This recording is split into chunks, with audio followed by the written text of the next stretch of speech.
anime autopsy here, and I need to have a conversation with you about Goldie Roger's stupid little giggle fit at the end of the world, because I am genuinely concerned that we as a community have completely lost the plot on what that moment actually is. Every week I see someone post a cropped Odin flashback panel next to a late Wano spread of laugh tale and declare with full chest, "See? It was just a gag. The treasure is a joke." Listen to me. I need you to sit down. I need you to take a breath. Because about 80% of the discourse around Roger's laugh and the true nature of the One Piece is complete and utter nonsense. And I say this with love. I say this as someone who has spent an embarrassing percentage of my adult life rereading One Piece, cross-referencing SBS answers, and watching people be wrong about this in 1080p. This video is partly therapy and partly a murder weapon for bad takes. Here's the thing. The way we talk about this stuff has gotten unhinged. You have fans screenshotting an early Odin panel where Roger says they were too early, slapping it next to Whitebeard's great treasure speech at Marineford, and screaming perfect foreshadowing, Oda is a time god. As if the author is a celestial being outside causality, and not a man on a weekly schedule who occasionally forgets his own side characters' ages. This is not a sin, this is fine. Pattern seeking is normal. But when every coincidence, every retrofit, every thematic echo gets thrown into the same foreshadowing category, we stop asking the only question that matters. What was intentional here? And what does that intention say about what Roger actually saw? Because the problem is not that people think Oda is too smart. The problem is that in trying to crown him as a 5D chess mastermind, we end up flattening the coolest, most horrifying joke he has ever written. Roger did not laugh because the treasure was a prank chest with a rubber chicken inside. He laughed because the punchline was the entire world. The Void Century, Joy Boy's failed promise to Fishman Island, the ancient kingdom's impossible dream, the world government's terror of the dawn, all of that converges on Laugh-Tale. And when Roger realizes that he arrived one generation too early to cash the check that Joy Boy wrote, the only sane response is to crack up. We need to stop treating that as, oh, it was just an idea, and start treating it as the moment the story quietly told you what the One Piece actually is. Not just gold. Not just a philosophy, a planned system, a completed version of Joy Boy's world that someone has to physically use. In this video, I'm going to walk you through how Oda has been setting that up for over 20 years, while we've been busy seeing Jesus in toast. By the end, you're never going to read Roger's laugh or Luffy's smile the same way again.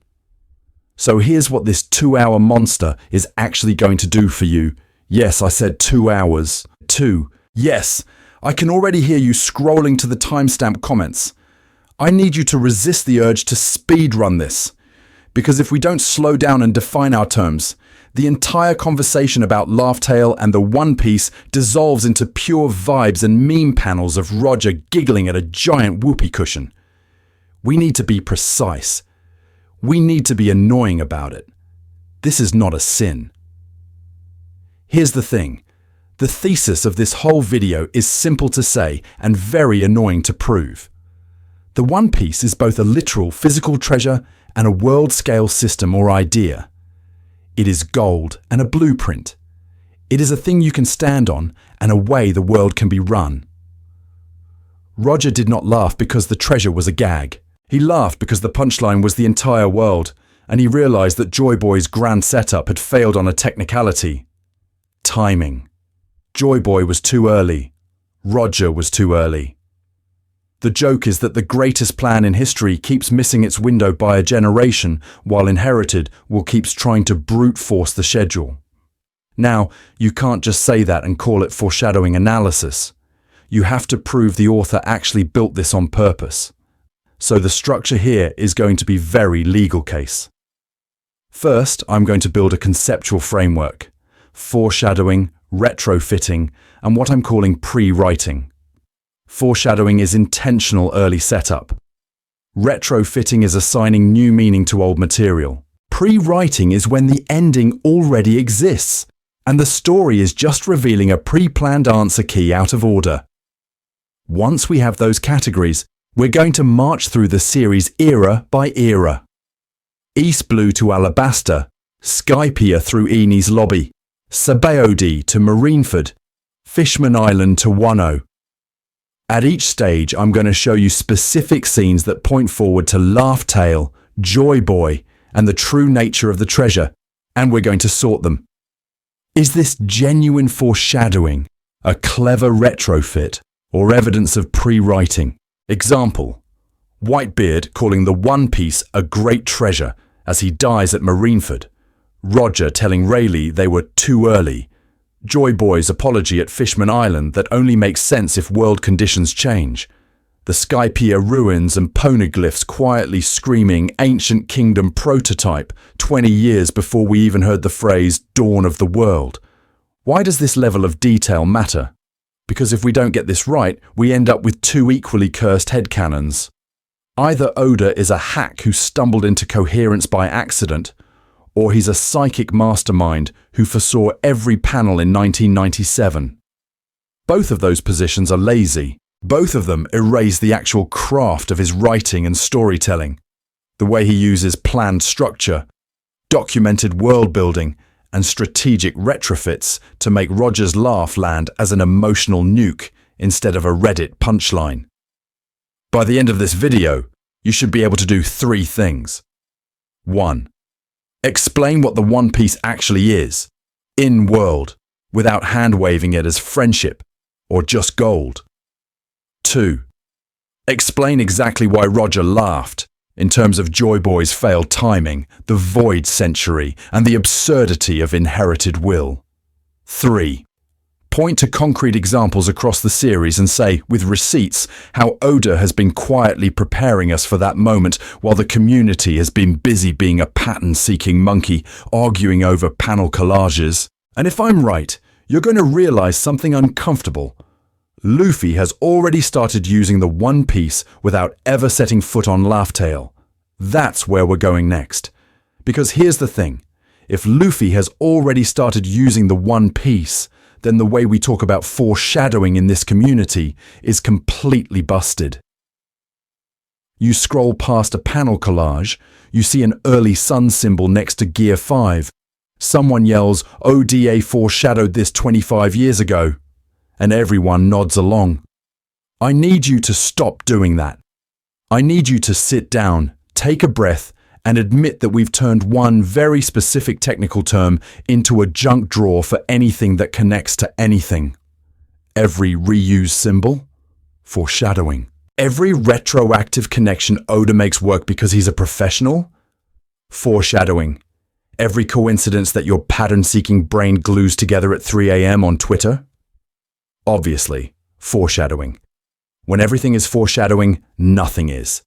The word stops meaning anything, and once the word stops meaning anything, you cannot actually talk about how the author is writing the story. Why does that matter for the One Piece mystery? Because the way you label what Oda is doing forces you into two equally dumb extremes.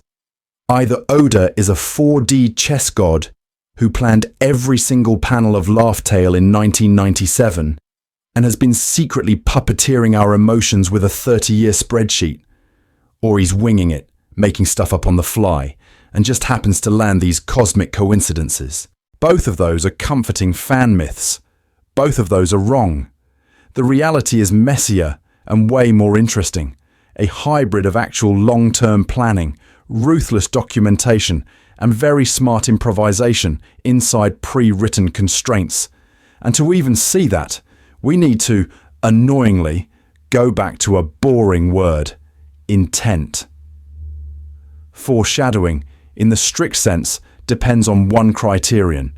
The author already knew the payoff when they wrote the setup. Not fans can connect it later. Not this panel kind of vibes with that reveal. Intentional at the time of writing. That's it. That's the whole category. If Oda didn't already know what Laugh Tale was when he drew a specific early image, That image is not foreshadowing laugh tale, no matter how many arrows you put on your thumbnail. Easiest metaphor, Chekhov's gun. You hang the gun on the mantelpiece in Act 1 because you, the author, already know someone's getting shot in Act 3. That's foreshadowing. Now compare that to a random vase on the shelf. When you first wrote it, it was just set dressing. Years later you decide, actually, I'm going to smash that vase in a big dramatic scene and pretend it was always meaningful. That's not foreshadowing. That's you retroactively assigning meaning. This is not a sin. This is not bad writing. This is normal. And then there's a third thing Oda does that the community keeps mislabeling, which we'll get to next. Pre-writing. So we need 3 buckets on the table if we're going to be honest about Joy Boy, Laugh Tale, and the One Piece itself. True foreshadowing, retrofitting, and pre-writing. If we don't separate those, we will completely misunderstand why Roger laughed, what the great treasure actually is, and how Oda has been quietly steering us there from Chapter 1. So before I tell you what I think the One Piece is, I'm going to annoy you with definitions.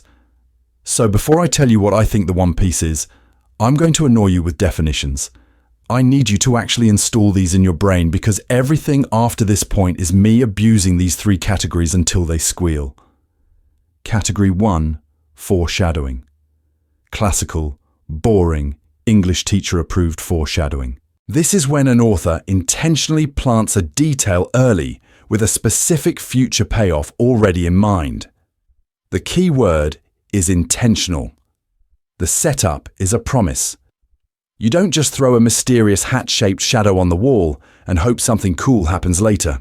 You put the gun on the mantelpiece in Act 1 because you already know who pulls the trigger in Act 3, why they do it, and how it breaks them. In One Piece terms, real foreshadowing is Laboon and Brook. Oda has said he planned that from the start. You don't accidentally write a sad whale with a scar and then, hundreds of chapters later, just happen to introduce a musician from a doomed crew who promised to return. That's not the pattern-seeking monkey seeing Jesus in toast. That's an author executing a planned shot. Category 2. Retrofitting. Here's the thing. This is not a sin. This is not bad writing. This is in fact how most long-running storytelling survives its own length. Retrofitting is when an author takes something they wrote earlier, something that had vague or no specific future meaning, and later upgrades it into something important once the story evolves. The meaning is assigned after the fact, but then woven in so tightly it feels planned. The important difference is timing in the author's head, not in the publication order. If Oda introduces a minor gag about a dragon in Punk Hazard, and only during Wano decides to mirror that with Momonosuke's trauma in a more deliberate way, that's retrofit. If Skypiea's mantra wasn't fully locked in as Haki yet, but he later standardizes it, that's retrofit. This is fine. This is normal. What matters is whether when you reread, it feels organic rather than a desperate patch. Category 3 is where Oda becomes a problem for the rest of the industry. Pre-writing. Listen to me, because this is the one our community keeps tripping over. Pre-writing is when an author designs a large-scale skeleton long in advance. End state, themes, core mysteries, the emotional shape of the final joke, but leaves the exact path and many of the intermediate details flexible. In pre-writing, the One Piece, Joy Boy, the Void Century, the great treasure Whitebeard confirms is real, all of that exists in a private document years before Chapter 1. The author knows Roger laughs because he's too early, knows there will be a prophecy on Fishman Island, knows there will be an ancient kingdom dream that terrifies the world government. But the specific islands, side characters, and exact wording of Odin's journal, those can be discovered on the way. So these categories are about process, not morality. Foreshadowing is not automatically better than retrofitting. Pre-writing is not some divine tier of genius. If the final result feels coherent, emotionally honest, and doesn't snap you out of the story, the method is invisible and therefore successful. From here on, we need to use this framework ruthlessly. I'm going to take Skypiea's bell, Fishman Island's apology and prophecy, Odin's journal, the Nika reveal, and eventually Roger's laugh and the One Piece itself. And I'm going to pin each piece to one of these three categories. Which parts were truly planned? Which were retrofitted? Which were pre-written as bones of the skeleton? And when you see where Laugh Tale lands on that spectrum, the joke Roger heard stops being random and starts being inevitable. So if we're going to pin Laugh Tale on that spectrum, we need to get brutally clear on what actually counts as foreshadowing. Not this panel vaguely vibes with that reveal. Not fans made a cool edit on Twitter. Actual, legal definition foreshadowing. Here's the thing. Under the strict standard I'm using, foreshadowing means this. When the setup panel was drawn, the author already knew the specific payoff scene, or, at minimum, the concrete function that detail would serve later. Not just a mood, not just a theme, a job. The information is planted because the author is already aiming at a particular target down the line. So, simple narrative example. In Chapter 1, you show a character with a huge scar across their back. In your notes, you already have a flashback outlined where that scar comes from betraying their captain. And 10 years later, that betrayal comes full circle in a duel on a burning ship. That scar is foreshadowing. It exists to point at a payoff you've already planned. Now, different scenario. You doodle a random scar because it looks cool, forget about it for 500 chapters, and then when fans won't shut up about it, you decide, oh, it was from a tragic childhood. That is not foreshadowing. That is retrofitting. This is not a sin. This is fine. This is normal writing. And in a weekly serialized manga, true long gap foreshadowing is rare. It has to be. You are juggling deadlines, editorial changes, reader surveys, your own evolving interests. So when an author commits to seeding something hundreds of chapters before payoff, they usually reserve that for the absolute core pillars of the story. In One Piece, that means the Void Century, the Will of D, the existence of the One Piece, and the broad pre-written idea of Joy Boy and the dawn of the world. I need you to notice how early those pillars show up with weight attached. From the start, Oda treats the D initial as ominous, not quirky, ominous. We have characters warning that those with D bring storms, the government quietly panicking, and no one in universe wanting to explain it. That's not a random middle initial he later decided was important because fans got weird about it. That feels planned. Same with Inherited Will. Before we know what the Void Century is, the story is already sermonizing about dreams never dying, about people carrying the torches of the dead into a new era. Laboon and Brook, Roger and Luffy, Odin and the Scabbards. The phrase Inherited Will is hammered so consistently that it's hard to read it as anything but a pre-written thesis statement tied to that eventual dawn. And then there's the One Piece itself. Very early, Oda nails down three things. It's real, it's on the final island, and it's a great treasure. Whitebeard doubles down at Marineford. Roger and Rayleigh talk about being too early. Those aren't casual lines you can easily walk back later if you change your mind. That's an author locking the door behind himself. So here's the promise. When we get to the Laugh Tale material, I'm going to start tagging specific moments.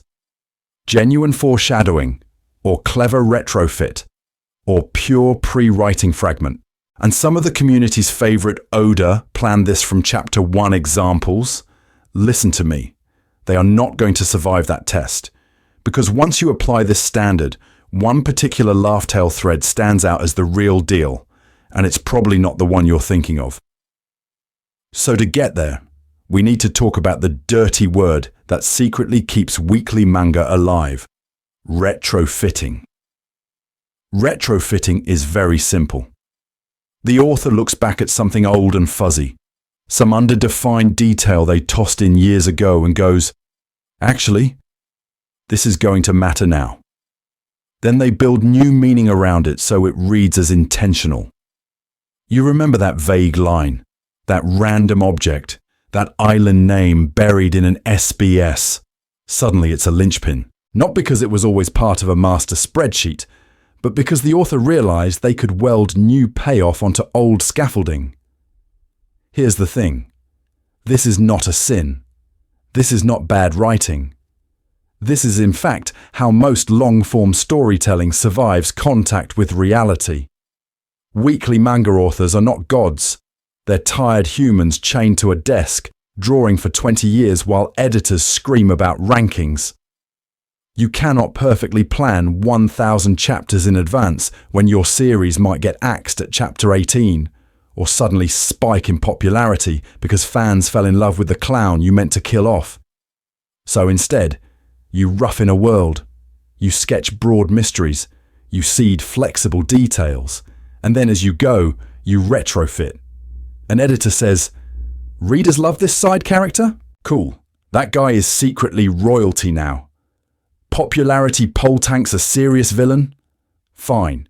He was a gag the whole time. The author isn't betraying you. They're steering a cruise ship in a hurricane using duct tape and prayer.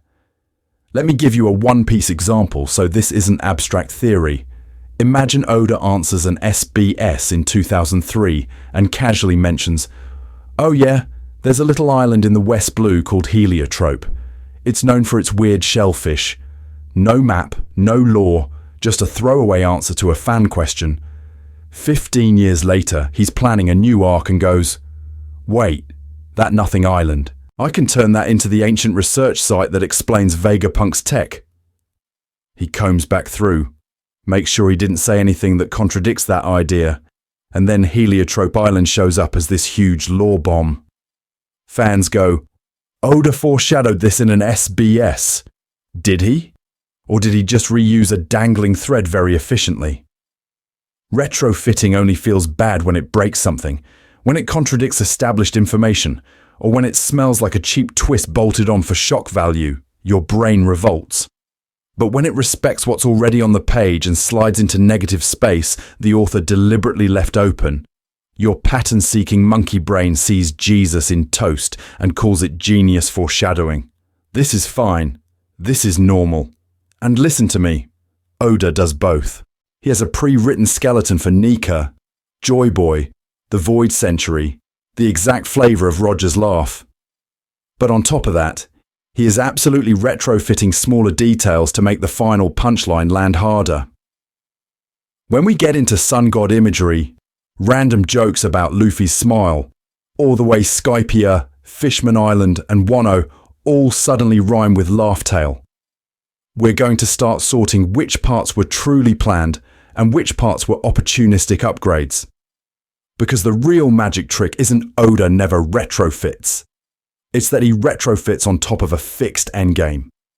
And that's exactly why Roger's laugh hits the way it does. And that fixed endgame with moving parts problem. That's where we need a new word, because the existing vocabulary is falling apart in our hands. There isn't a neat academic term for what Oda seems to be doing. I went looking. I dug through craft books, screenwriting manuals, story theory blogs written by people who definitely own 3 cats and a moleskin. Nothing. So I'm stealing a term from elementary school and upgrading it. I'm calling it pre-writing. Here's the thing. When I say pre-writing, I don't mean he wrote a vague outline once and then vibes only'd for 25 years. I mean, before chapter 1, the author builds a long-term skeleton. Not every bone, not every tendon, but the spine. The themes, the end goals, the mystery endpoints. You know there will be a final island. You know there will be a great treasure. You know there was a failed promise in the past and a too early pirate king who arrives at the truth and just laughs at the absurdity of it all. You might not know on day 1 that the island will be called Laugh-Tale. You might not have the word Nika written in the margins yet. This is not a sin. This is normal. The point is that the role of those things is already reserved in the story's architecture. There is a Joy Boy-shaped hole, a Void Century-shaped hole, a Roger laughing at the cosmic joke-shaped hole, long before the exact nouns get locked in. And when you look at One Piece through that category, suddenly the pattern stops being mystical genius and starts being ruthless preparation. Oda appears to have pre-written the existence of an ancient kingdom that opposed the ancestors of the world government. The cover-up we call the Void Century, the idea of inherited will, and the broad function of Joy Boy as a failed liberator whose promise rolls forward to a different era. Then he spends decades retrofitting specifics and planting foreshadowing that points back to those anchors. Fishman Island doesn't randomly cough up an apology poneglyph. It's snapping into a slot that was waiting for Joy Boy's broken promise. Skypiea's ruins and giant bell aren't a coincidence. They're an early puzzle piece of the ancient kingdom reached the sky and left records in stone. Whitebeard shouting, "The One Piece is real," and calling it a great treasure is not improvisation. It's the series briefly turning the camera and reminding you the endpoint was planned. Pre-writing is powerful because it lets Oda do two seemingly contradictory things at once. He can foreshadow genuinely, because he already knows the endpoints. And he can retrofit organically, because the path between those endpoints is flexible. So when Haki formalizes Skypiea's mantra, or when Nika retroactively explains a bunch of sun god imagery, it feels intentional without requiring him to have had a 500-page lore Bible in 1997. Listen to me. This is why the series feels both insanely cohesive and occasionally surprising even to Oda himself. He's not guessing. He's discovering routes between fixed landmarks.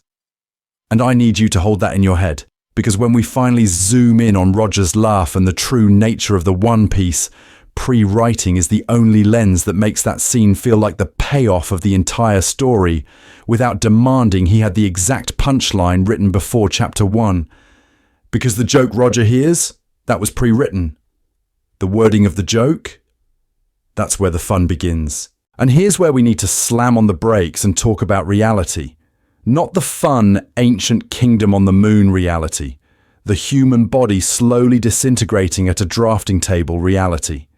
Because when fans say, Oda planned every single twist from Chapter 1, I need you to understand what that claim actually implies. We're talking 15 to 20 pages. Every week. For over 25 years.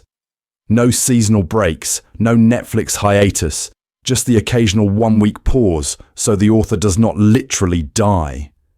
In between that, storyboards, meetings with editors, fixing assistants' line work, redrawing hands because the pose is weird. That schedule alone turns any rigid 20-year flowchart into a fantasy novel. Here's the thing. To have every Nika detail, every Void Century reveal, every ancient robot, every single D payoff locked in from Chapter 1 would require Oda to be not just a good author, but a time-traveling hive mind. You are not writing a 1000 Chapter 5 D chess script in stone and then just calmly transcribing it while your spine turns into Jenga. And that's before you even touch external pressure. Weekly Shonen Jump is not a monastery. It is a blood sport. Your chapter goes out, it gets ranked. Volume sales get tracked. Popularity polls come in, and suddenly the editor is going, hey, maybe keep that character around a bit longer. The readers are into them. Or, this arc? We need to move. Arcs get stretched because they're a hit. Arcs get chopped because the community is bored. Characters who were supposed to be one-off jokes become recurring because fans latch onto them. This is not a sin. This is not bad writing. This is the ecosystem. The story is being written in a wind tunnel. Oda has admitted this. He's talked about originally planning to end One Piece in 10 years, then 15, then, we'll see. He said arcs ballooned way past his expectations. Marineford, Dressrosa, Wano, all of these shifted in length and focus as he went. Roles changed. Some characters stepped up. Some got sidelined, because in the moment that's what felt right. So when someone in the community confidently announces, he knew Nika, every gear, every Void Century detail, every single laugh-tail beat from Chapter 1, listen to me. Either that author is lying, or they are in a state of complete psychological breakdown. There is no third option where you are a healthy human and also a perfectly executing 20-year prophecy machine. What actually happens is messier and way more interesting. Big goals are pre-written. The ending, the core mysteries, the emotional destination, those are planned. But the path, constantly adjusted, constantly retrofitted, constantly wrestling with reality. And this is normal. This is fine. In that environment, you almost have to use a hybrid model. Long-term pre-writing for the pillars, retrofitting and improvisation for the bridges, with pockets of genuine foreshadowing whenever Oda is confident enough to nail something down early. Which is exactly the framework we need before we talk about Roger's laugh and the One Piece itself. Because that punchline sits right at the intersection of all three. And to show you how this actually works in practice, we need to leave One Piece for a second and walk into the war crime that is Naruto discourse. Toby, the orange mask, the single eye, the idiot who trips over his own feet and annoys Deidara for half an arc. Then, boom! I am Uchiha Obito, Kakashi's dead childhood friend, suddenly revealed as the mastermind behind the Akatsuki, the guy who kicked off the entire story. The community went feral. Overnight, every old panel with Toby in it turned into proof that Kishimoto had planned this from chapter 1. Here's the thing. The alleged foreshadowing checklist practically wrote itself. Toby has one visible eye. Obito lost one eye. Toby acts goofy and loud. Obito as a kid. Goofy and loud. Toby drops vague lines about that time and our failures, and fans immediately staple those onto Kakashi Gaiden panels in their head. You get YouTube thumbnails with red circles around Toby's eye hole, arrows pointing at Obito's goggles, essays about masterful long-term setup, and I need you to notice what's actually happening there. The community is taking a pile of broad traits and coincidences and stitching them into a narrative of intentional genius. We are pattern-seeking monkeys who see Jesus in toast and go, "Ah yes, deliberate symbolism." The single eye becomes a clue. The clownish personality becomes a clue. Every generic, "I've seen this tragedy before" villain line becomes a clue. After the reveal. Except, listen to me, this is where author reality crash lands through the ceiling. Kishimoto has been pretty open that his original plans for the Akatsuki leader and final villain shifted over time. Early production notes and interviews point to Pain/Nagato and Madara filling that role in different configurations. At various points, Toby was Madara, Toby was a Madara puppet, Toby was a mask you could hand off. Obito as the big bad solidified later, once the story had already committed to certain designs and dynamics. So what actually happened? Retrofitting. Kishimoto had a masked goofball with one eye and a flexible backstory slot. When he decided on Obito, he went back and upgraded those existing choices into a twist. The single eye stops being a random design and becomes a scar of the past. The goofy act becomes a mask over trauma that happens to rhyme with Obito's childhood. The vague lines about failure get targeted, precise meaning in retrospect. This is not a sin. This is not bad writing. This is normal. This is fine. The Toby equals Obito reveal still hits emotionally, still pays off Kakashi's guilt, still weaves themes of war, loss, and inherited hatred through the narrative. It just does it from the retrofitting category rather than pure day one foreshadowing. And that is the exact lens we need to bring back to One Piece. Because if you walk into Roger's laugh or the nature of the One Piece assuming Toby-level mastermind foreshadowing everywhere, you're going to mislabel retrofits as prophecy and miss, where Oda is actually doing something even more extreme. Pattern interrupt.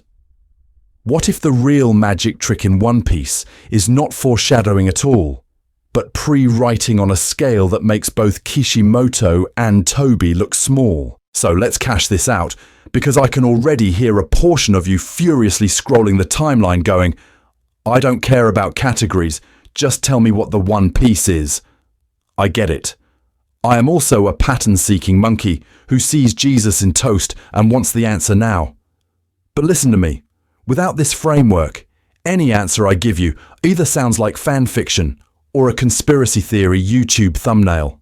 Treasure of dreams, ancient hard drive, freedom beam. You've heard all of these. The problem isn't that the ideas are impossible. The problem is you have no way to judge whether they're intentional, planned payoffs, or me hallucinating meaning onto random panels.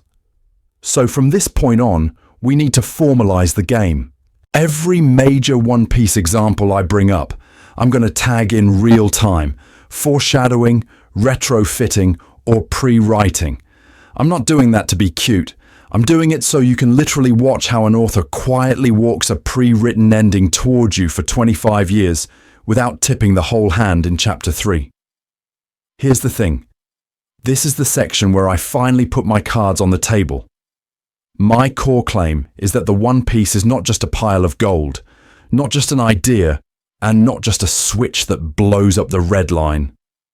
It's a combined treasure system record that physically exists on Laugh Tale, embodies the ancient kingdom's dream world, and can only actually be used in a specific future era. That too early line from Roger. That's not poetic.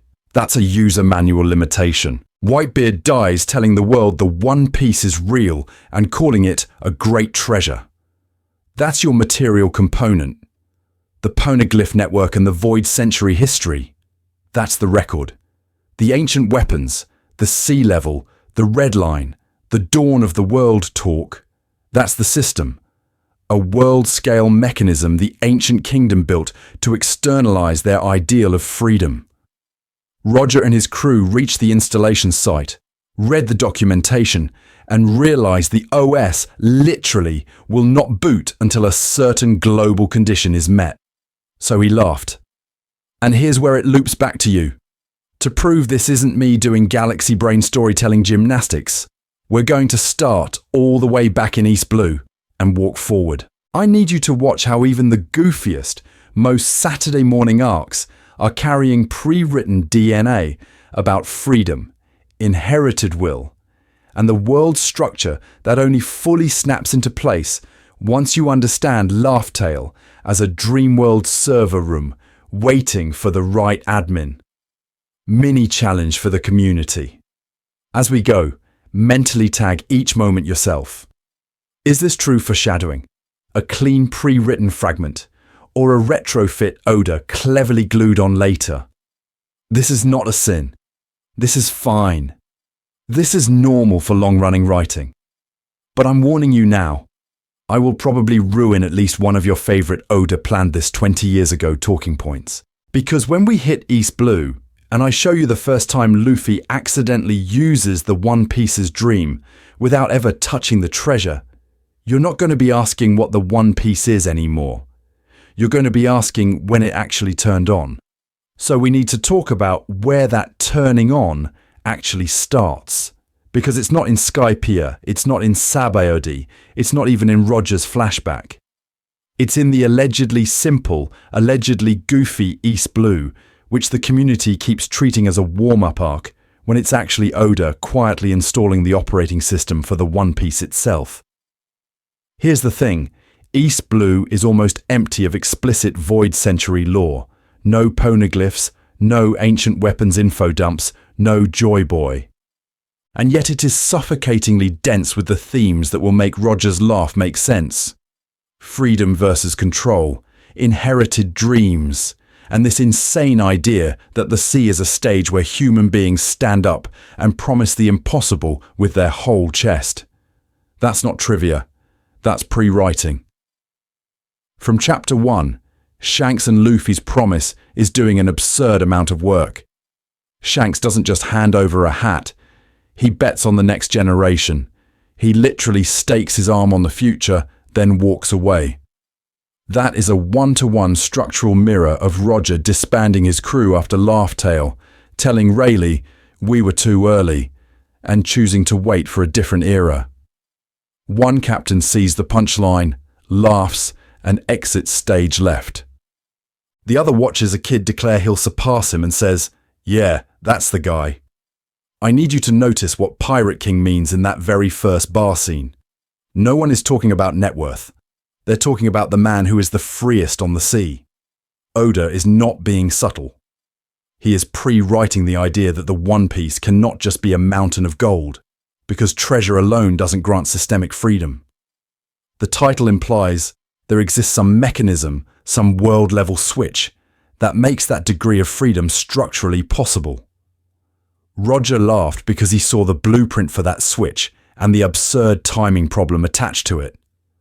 Early on, the Grand Line is framed in this strangely precise way that new fans brush off. It's not just the dangerous ocean. It's a circuit with a reverse mountain entrance, a route, and an alleged final island at the end. Before Laugh Tale even has a name, the story is treating the world as a designed system. The geography behaves like a locked puzzle box someone built on purpose, not random fantasy ocean. That's not accidental world building. That's an author who already knows there is an endpoint where a real treasure and a world view collide. So when I call this pre-writing, I'm not claiming Oda had every Void Century noun pinned down in 1997. This is not a sin to admit. This is normal, even for a hyper-planner. What I'm saying is that he clearly knew there would be a true final island, a real physical treasure, and a philosophical heel turn on what Pirate King actually means that would retroactively justify Roger's hysterical laughter at the world itself. And listen to me. Once you accept East Blue as the quiet installation of that joke, the next arcs stop being random adventures and start reading as stress tests of that future world the One Piece is supposed to unleash. And if East Blue is the quiet installation, Loguetown is the first stress test. It's the series grabbing you by the collar and going, "Hey, remember that guy who started all this? We're not done with him." Because Loguetown is sold to the fandom as the town of beginnings and endings, but that slogan is a misdirect. The real function of that arc is to pin you down in front of the execution platform and make you re-watch the inciting incident of the entire world. We don't just hear that Roger died. We see the stage. We see the swords. We see the crowd frothing the second he says the treasure is real. The story is forcing you to confront the possibility that those words were not a spur-of-the-moment bit. They were a planned detonation. Here's the thing. Roger's last line is structurally insane if it's not intentional. My treasure? If you want it, you can have it. Search for it. I left everything in that place. That is not a dying man rambling. That is an author's thesis statement smuggled into a pirate's mouth. In universe, it's propaganda. It weaponizes greed, adventure, and resentment against the world government in one sentence. Out of universe, it's Oda standing on his own little execution platform in 1997 and promising you, the reader, that the One Piece is a real, physical treasure at the end of the Grand Line. Not a metaphor, not the friends we made along the way. A place, a thing. And I need you to notice how early that promise had to be locked. You do not build a 1,000-plus chapter mystery around a line that vague and then shrug in chapter 900 and go, it was actually the idea of freedom. You can retrofit side characters. You cannot retrofit the sentence that creates the Great Pirate Era. That's pre-writing territory. That's the author deciding, before serialization, there is a final island. There is a real treasure. The laugh at the end will pay this off. Now layer on the smoker and dragon problem. In one rainy town, you have marine justice embodied in a chain-smoking dog with a logia, revolutionary ideology literally blowing in on the wind, and Luffy's idiot pure version of pirate freedom in the middle. The three-way endgame conflict? It's already sketched on that square. Smoker trying to enforce order. Dragon undermining the system itself. Luffy just trying to live his dream and accidentally stepping on a world government landmine every arc. This is not a sin. This is not accidental. This is Oda stress testing the political geometry that will snap into place once someone actually reaches Laughtail and flips the table. And listen to me. This is where Roger's laugh starts to haunt the background. Logetown reframes him as a man who knew the full truth of the Void Century, the ancient weapons, Joy Boy's failure, all of it, and still chose to spark a new age of piracy. You don't do that if the punchline is despair. You do that if whatever he saw on Laughtail convinced him the world needed a second chance to get the joke. The era he was too early for? He engineers it by turning his own death into marketing. So when the storm hits, the lightning saves Luffy, and the execution platform collapses, the community goes pattern-seeking monkey mode. Destiny! Prophecy! D is Jesus in toast! This is fine. This is normal. But from a writing perspective, what matters is that Oda has now staged the same scene twice. A D on the platform, the world watching, the question of whether this age will laugh or cry at the truth hanging in the air. And we need to carry that echo forward, because the next time Oda really tightens that noose is not at the end of the Grand Line, but in the sky, on an island of ruins that shouldn't exist at all. And then Oda yanks us back down from the sky and shoves our faces into the plumbing of the world. Reverse Mountain is your first hint that you are not in a natural ocean. All four blues funnel into one point, up a literal water mountain, then spit you onto a single track called the Grand Line. That is not geography. That is level design. You do not wander into the end of the world. You are placed on rails. There is a starting gate, there is a finish line, and in between, there are carefully spaced boss arenas. Now listen to me, because this is where the rigged game board stops being a metaphor and starts being diegetic. The only exit ramp onto that track is guarded by a giant suicidal whale and an old man who just so happens to be the former doctor of the Pirate King. Crocus is not a coincidence NPC. He is the tutorial pop-up that tells you, hey, someone already cleared this game. Laboon's entire tragedy is a 50-year save file. A crew from West Blue ran this route, promised to come back after they finished the adventure, and then never returned. When we later learn that crew was Brooks, and that Crocus sailed with Roger, the implication is brutal. Roger's people have literally done the Reverse Mountain to Laughtail route before. So when Roger laughs at the end, it is not just, wow, treasure, neat. It is the laughter of someone who realizes the dungeon they just cleared was built on top of someone else's corpse. Here's the thing. The story starts quietly telling you that corpse has a name when we hit Alabasta. Up to then, the world government is a logo and some Marines. In Alabasta, it becomes a regime. You get the reverie dropped on you. A periodic summit where kings gather under a central authority that supposedly keeps the peace. You get the first whisper that this authority is sitting on something ugly, because the moment ancient weapons and poneglyphs show up, the government goes from justice to burn that kingdom off the map. Pluton is your first explicit, this world order is built on buried history flag. A superweapon blueprint tied to stones from a century nobody is allowed to study. A princess whose family has been babysitting a secret that could erase nations. The author is not being subtle.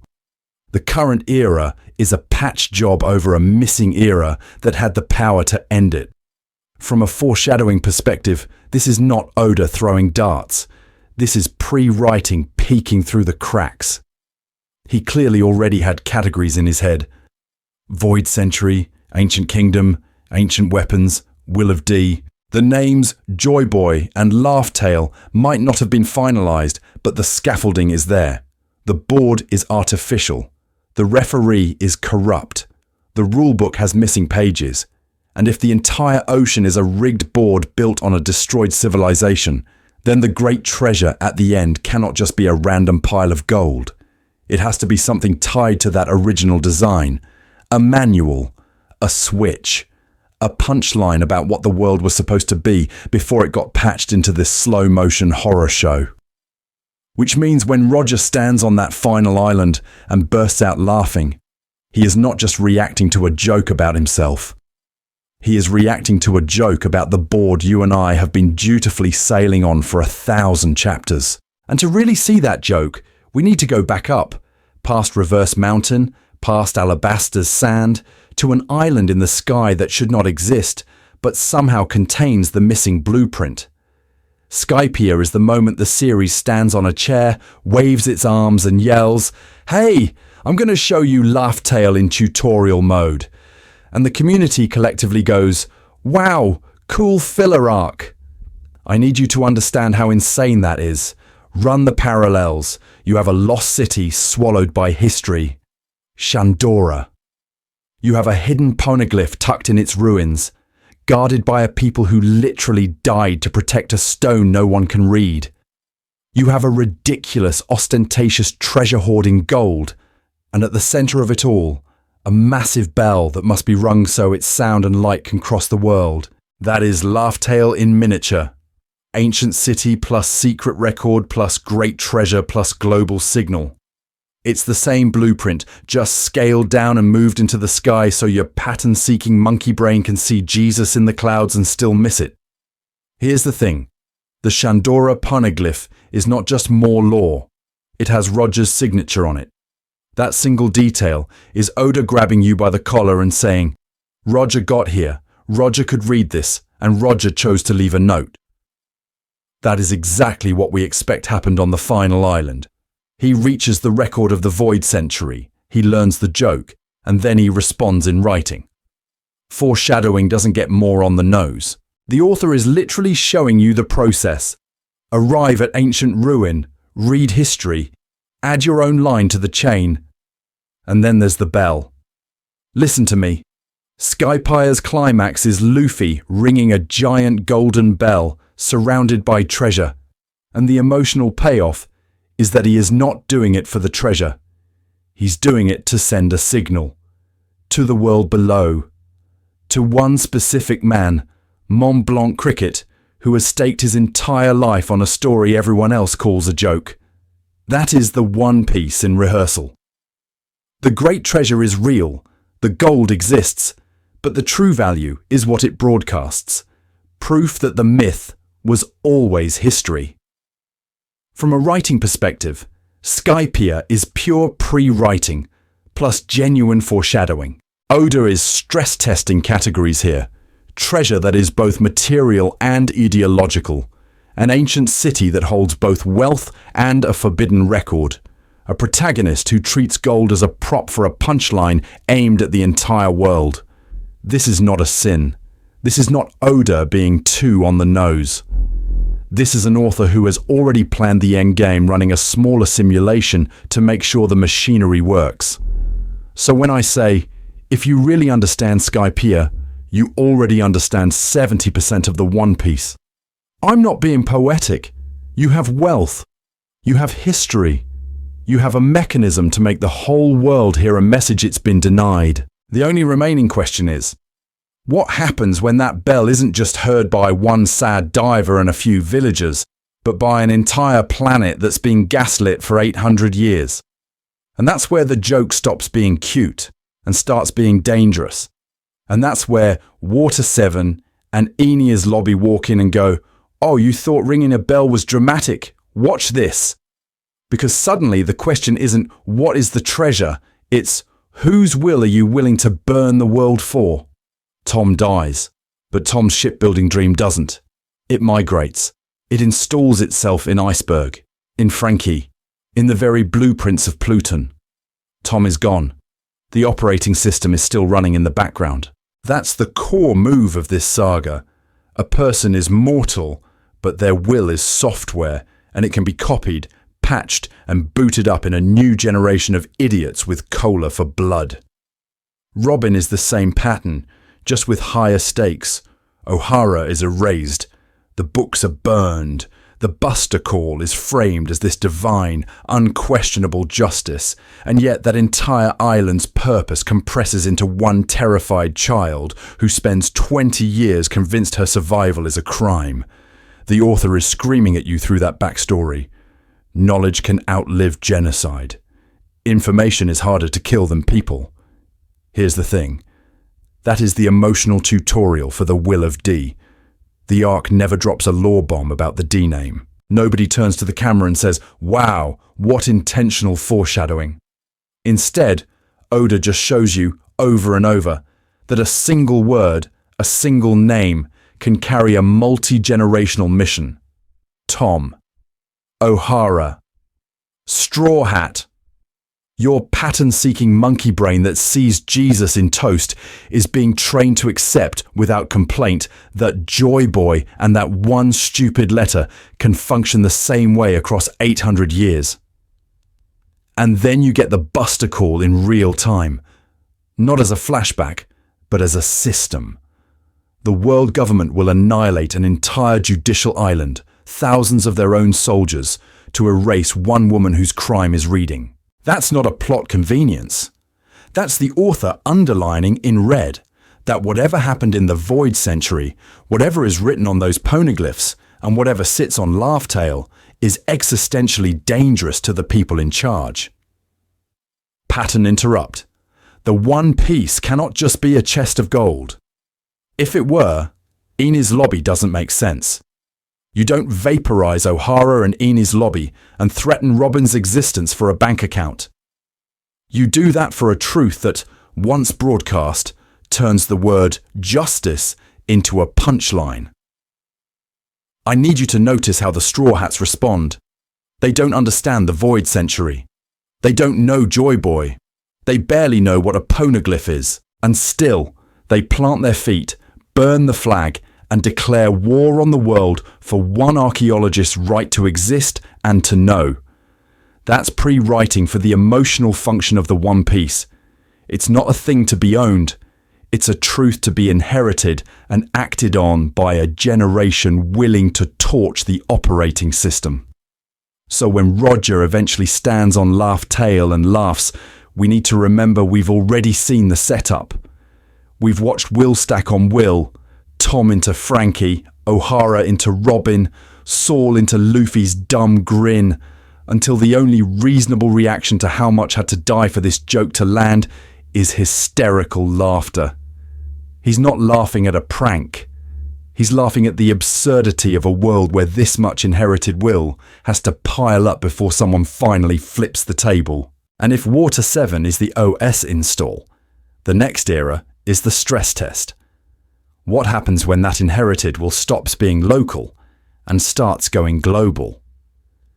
If Water 7 is the OS install, Sabaody through Marineford is the firewall screaming that something dangerous is booting up. The world system can feel a punchline coming, and its first instinct is to double down on its ugliest code. Sabaody is Oda yanking the curtain off that code. The slave auctions, the collars, the casual human hunting tours, the celestial dragons treating sentient beings as collectibles. This isn't just dark arc for stakes. This is the visual thesis statement of what the ancient kingdom's dream would have to delete if it ever ran again. You don't need a lore dump to understand why the world government buried the Void Century. You just need to watch a Tenryubito shoot a man for existing and then demand an apology from the floor. And right in the middle of that horror show, Rayleigh, a former Roger pirate, the Dark King, just doing coating jobs and gambling under the government's nose. This is not subtle. This is an author holding up a neon sign that says, "The truth is already here, it's just not being read yet." Rayleigh casually offers Luffy the entire spoiler document, the One Piece, the Void Century, the Will of D, all of it. And Luffy says no, he refuses the law. Here's the thing, that refusal is not just, "Ha ha, Luffy is dumb and loves adventure." It is structural foreshadowing. It tells you that in this story, knowing the answer too early is a trap. The world isn't ready, the protagonist isn't ready, the punchline would land flat. Roger literally tells Rayleigh, "We were too early." Luffy, without knowing that conversation ever happened, reenacts the solution. He will not front-load the joke. He will grow into it. That's timing as a plot mechanic, not a vibe. We need to sit with how intentional that is. Fans in the community often treat this scene as a character moment. It is a pacing manifesto. Oda is saying, if I explain the One Piece now, the entire Marineford era collapses. The tension only works because everyone is chasing a truth they cannot yet understand, including you and me, pattern-seeking monkeys who see Jesus in toast every time a D smiles. Then Marineford hits, and Whitebeard dies screaming the one thing the world government cannot allow. The One Piece is real. Listen to me. That is Oda walking onto the stage, grabbing the mic from every "the real treasure was the journey" theorist, and drop-kicking that category of cop-out into the sun. He uses the word treasure. He calls it great. This is not a metaphor you hug. It is a concrete, world-shaking object or system that justifies a global cover-up. From Sabaody to Impel down to Marineford, every faction is unconsciously orbiting that future laugh-tale moment. The Marines escalate Buster Call energy to full-on public execution theatre. The Shichibukai gather in a single war, each a failed or compromised version of Pirate King potential. The revolutionaries move in the shadows, reacting to tremors they can't source. None of them know the joke Roger heard. But every policy, every war, every slave collar is a preemptive defense against a laugh they haven't heard yet. And the terrifying part is this. The first person who will weaponize that laugh is not a scholar, or a king, or a dragon. It's the idiot who refused to read the script. So the question becomes, what happens when the world finally hears him laugh? So when I say the first weaponized laugh won't come from a scholar, I'm pointing you straight down to the bottom of the sea. Because Fishman Island is the one place in the story where Joy Boy stops being a legend and starts being an author who left patch notes. Down there, the Void Sentry doesn't feel abstract. It's carved into a giant blue receipt. Joy Boy's apology.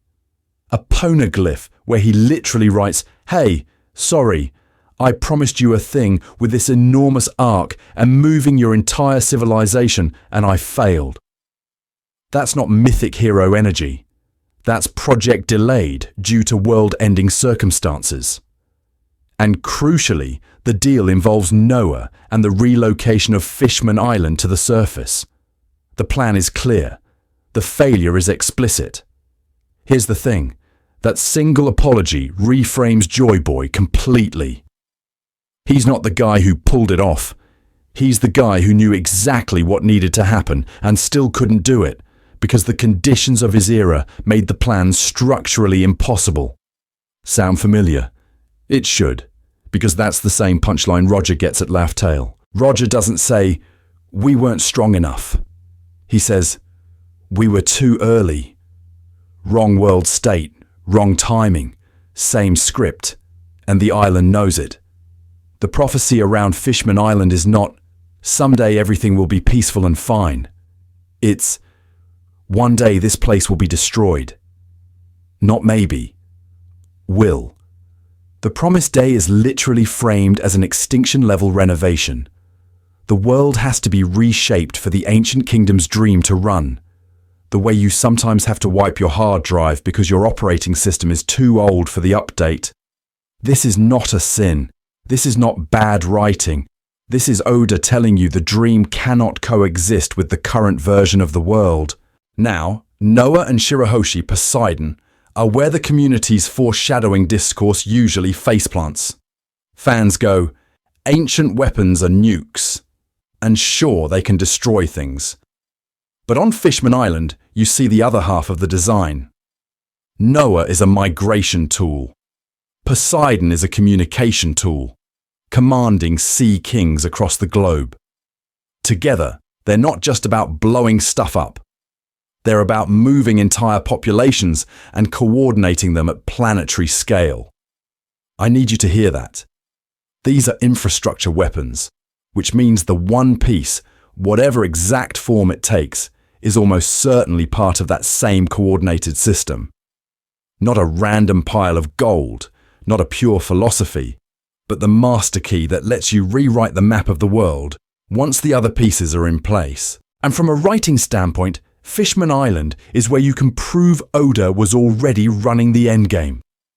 By this arc, he clearly knows Joy Boy's role, knows there has to be a future era, knows the emotional core is a failed promise someone else will inherit.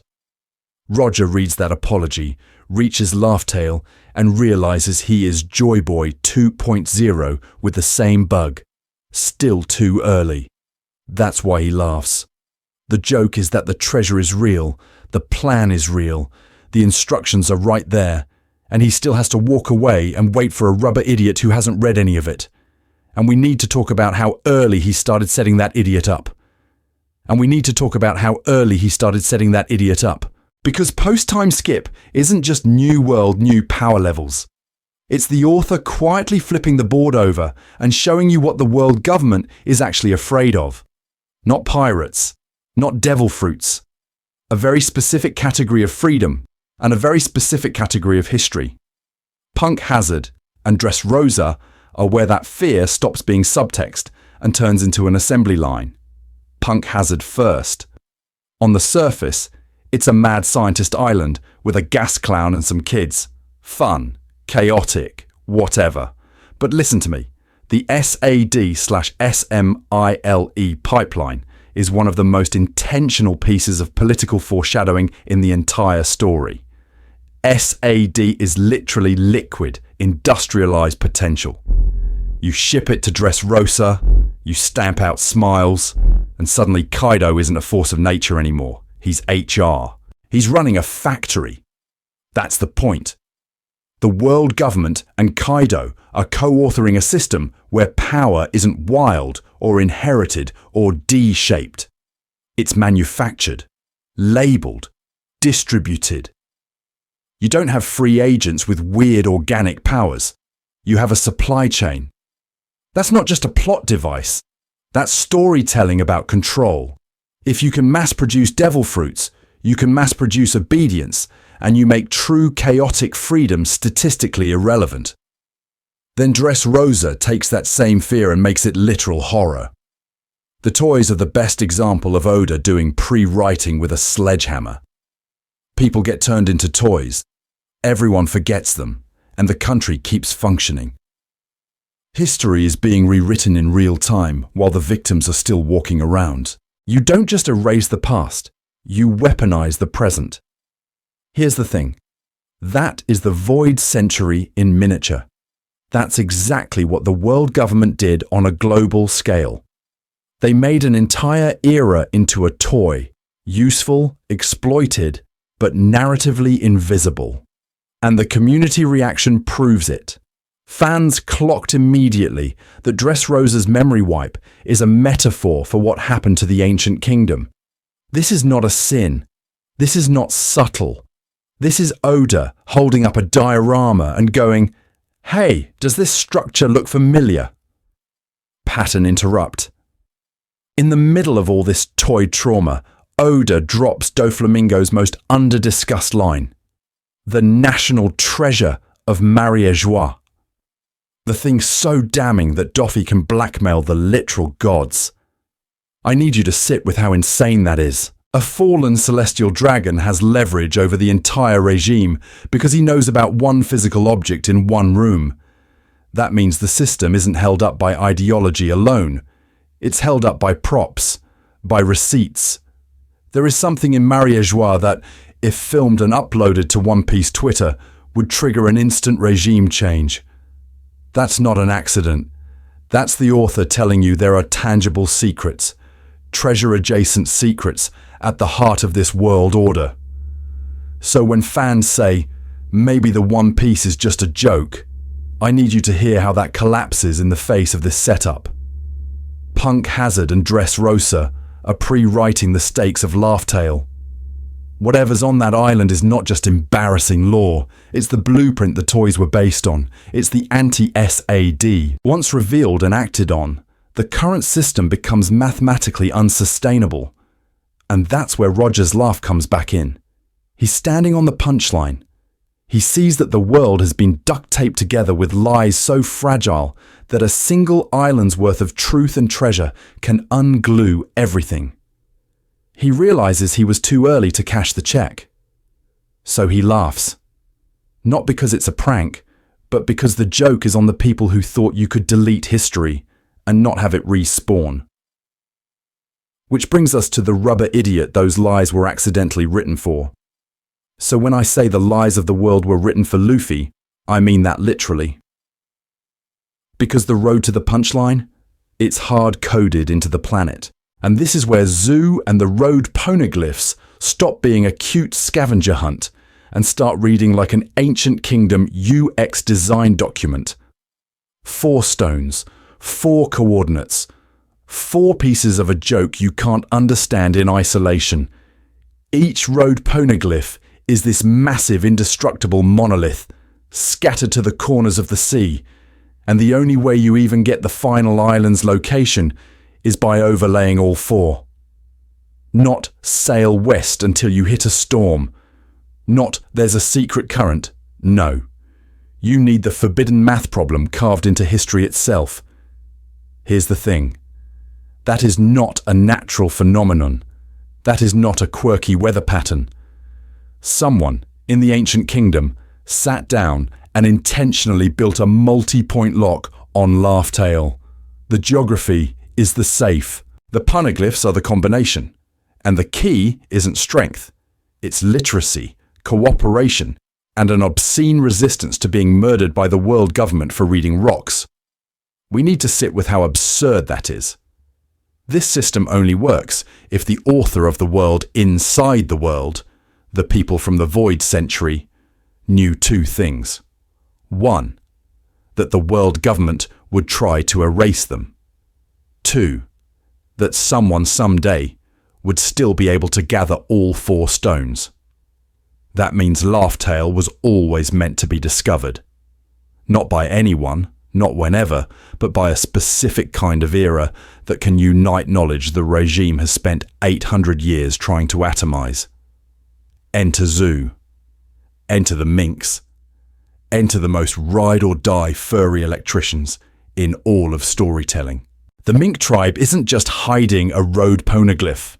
They are generational guardians, wired into this responsibility through their ancient bond with the Kozuki clan. Odin's family literally carved these stones. The minks literally bleed for them. You're watching a relay race where the baton is a red cube of war crimes and prophecy. And this is not a sin. This is not some cheap retrofitting. This is pre-writing. Oda clearly always intended a structured path to the final island. You can see the skeleton from Chapter 1. Grand Line as a closed circuit, log poses, reverse mountain, all that over-engineered navigation nonsense. The exact implementation, the elephant, the sky island, the specific guardians, can flex as he drafts. This is fine. This is normal. But the category of idea, the last island is locked behind a multi-coordinate system tied to forbidden history, feels too central, too integrated to be anything but planned. Now, tie that to Roger's laugh. Imagine finally assembling all 4 coordinates, sailing to the end of the world, and realizing the entire planet has been functioning as a lock-and-key puzzle. The Void Century, the Erased Kingdom, the Will of D, the Poneglyph Network, even the political map of the seas, all of it arranged so that one day, one crew, in one era, can stand on that beach and get the joke. Roger isn't laughing at a prank treasure chest. He's laughing because the world itself is the setup. And the punchline? That's the part we still haven't been shown, which raises a worse question. If the world is a lock, what exactly is it keeping sealed? If the world is a lock, Whole Cake Island is Oda showing you what the key actually costs a human being. Because on paper, this arc is goofy Candyland. In practice, it's a horror story about promises as handcuffs. Sanji doesn't get a proposal. He gets a contract. A forced marriage signed in blood between Germa and Big Mom, where his yes is irrelevant because the political math has already been done. That's not romance. That's a trade agreement with a tuxedo. Here's the thing. That's the same category of deal the world government makes with entire nations. Dressrosa, Alabaster, Fishman Island. Every one of them caught in some protection promise that quietly erases their freedom. Big Mom weaponizes family ties and wedding invitations. The Gorosei weaponize reverie seats and flags. Different aesthetics, same operating system. And Oda doesn't just tell you that. He literalizes it in treasure form. The Tamatebako is a perfect foreshadowing object. A great treasure chest that, when opened at the wrong moment, doesn't reward anyone. It detonates the political structure on the balcony. We need to sit with that. The joke isn't, haha, bomb go boom. The joke is that everyone scrambling for the box is operating on a bad assumption about what treasure does. Now zoom out. Whitebeard dies calling the One Piece a great treasure and promising it will turn the world upside down. The Tamatebako is the miniature, the rehearsal. You open the box, you don't just get wealth or lore, you blow up the balance the old powers have been hiding behind. That's not an accident. That's planned pre-writing. And in the middle of all this, Luffy walks into a Yonko's territory and declares war over a friend's lunch schedule. This is not a sin in shonen storytelling. This is normal. But listen to me. Oda is stress testing a specific kind of freedom here. Luffy refuses Big Mum's food debt, refuses Sanji's resignation, refuses the script where you bow to an emperor because the power scaling chart says so. He says, I'll come back and beat you, then sits starving in the rain waiting for Sanji to choose him. That is insane. That is also exactly the temperament required to use a world-detonating treasure without flinching. Meanwhile, in the background, you've got erased and stolen paths everywhere. Pudding's memory manipulation is just Robin's O'Hara trauma and the Void Century, but on a personal, intimate scale. Sanji's childhood has been edited by abuse, lies, and literal removal from the family records. The community loves to treat the Void Century as abstract lore, but Oda keeps giving you these human examples of what it means when history is rewritten to serve power. I need you to see Whole Cake as emotional pre-writing. Every promise here has teeth. Big Mum's tea party promises, Sanji's childhood oaths, Luffy's vow to bring his cook home. They all carry a cost, and Oda makes you feel it before he ever shows you Joy Boy's apology on Fishman Island or Roger laughing at a failed timetable. So when we finally get to the original broken promise, the one that locked the world, we're not just pattern-seeking monkeys seeing Jesus in toast. We already know, in our gut, what breaking a promise on that scale does to people. Which means the real question isn't, what is the One Piece anymore? It's, who's willing to pay what it demands when the chest finally opens? And the first person who actually stares that cost in the face is not Luffy. It's Roger, on that last voyage with Odin. So we need to walk through what Wano actually shows us, because this is the closest Oda has ever let us stand next to the One Piece without handing us the keys. Roger spends the post-Rocks era doing admin. He's not joyriding. He's collecting road poneglyph rubbings like a grad student hoarding photocopies. Zoo, Toto Land, Wano's hidden stone. Every stop is bookkeeping for a treasure hunt he already knows is real. That's not speculative foreshadowing. That's a man executing a planned checklist the author wrote decades ago. Then Odin joins. Odin is our camera. Through his flashback, we sail with the Roger pirates to that final, unnamed island. We see the trees, the ruins, the giant egg on the Oro Jackson, the hidden history staring back at them. We see the crew's reaction. Tears streaming, people collapsing on their backs, Roger literally howling. And in the middle of that mess, he slaps a name on it. Laugh Tale. Now, listen to me. That scene is doing two things at once. On the surface, It's the payoff to 20 years of the greatest treasure in the world. Underneath, it's a thesis statement about timing. Because right after the laughter, we get the line that breaks the whole fandom's brain. We arrived too early. Roger spells it out to Rayleigh. Even with the full truth, even standing in front of Joy Boy's failed promise, and the great treasure Whitebeard will later confirm, his era cannot actually use it to change the world. So why are they laughing?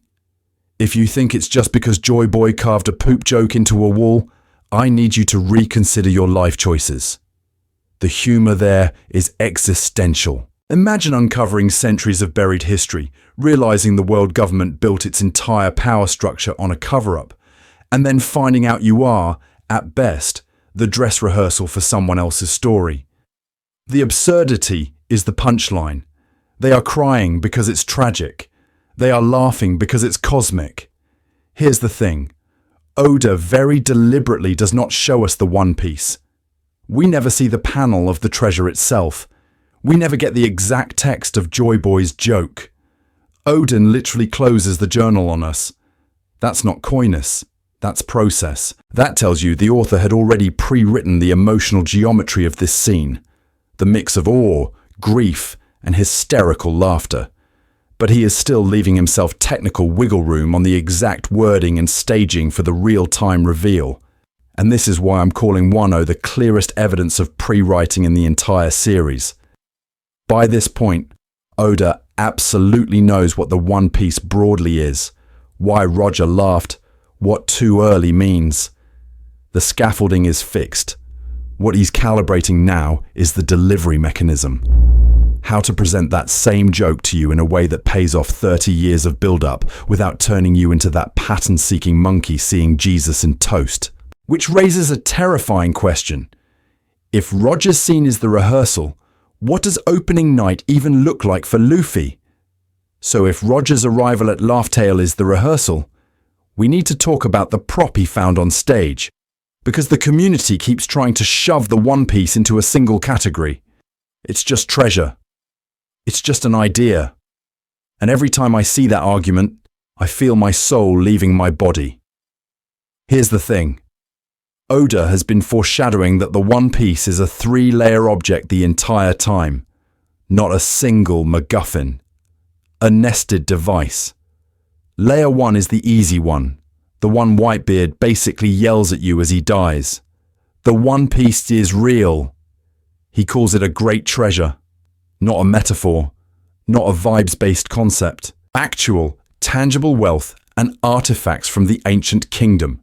Gold, lost technology, probably the control interfaces for Pluton, Poseidon, Uranus, the kind of stuff that makes celestial dragons wake up in a cold sweat. If the ancient weapons are nukes, Laugh Tale is the launch room. Physical consoles, blueprints, maybe even a shipyard. That's why the world government can't just nuke the island and move on. You don't blow up the one place that can reach in and flip the off switch on your entire military deterrent. So yes, fans who say it's a chest full of stuff, this is not a sin. This is fine. That's layer 1. Layer 2 is the part the writing has been screaming about through the poneglyphs. The One Piece isn't just hardware, it's a complete, unedited account of the Void Century, the ancient kingdom's ideals, and 800 years of world government crimes, arranged in a form that can be broadcast. Odin reads Roger's notes and immediately connects it to Wano's closed borders and the dawn of the world.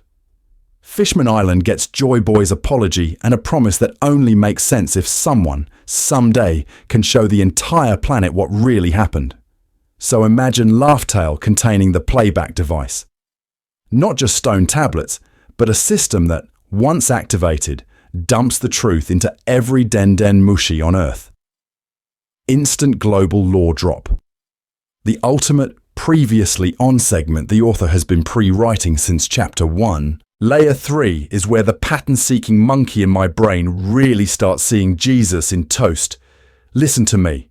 The One Piece is also tied into the planet's architecture. The Red Line, the Grand Line, the insane sea levels, the calm belts. The ancient kingdom's dream was a unified free ocean. The world government's response was to literally reconfigure the map into a prison. So buried under all that treasure and history is a key or a trigger that can reconfigure the world back. Break the red line, merge the seas, fulfill the all blue and Fishman Island prophecies in one tectonic punchline. Now you see how the treasure versus idea debate collapses. It's both. The gold and gadgets exist to enable the ideological shift. The ideology explains why the gadgets matter. Everyone arguing one category has been missing the integrated design.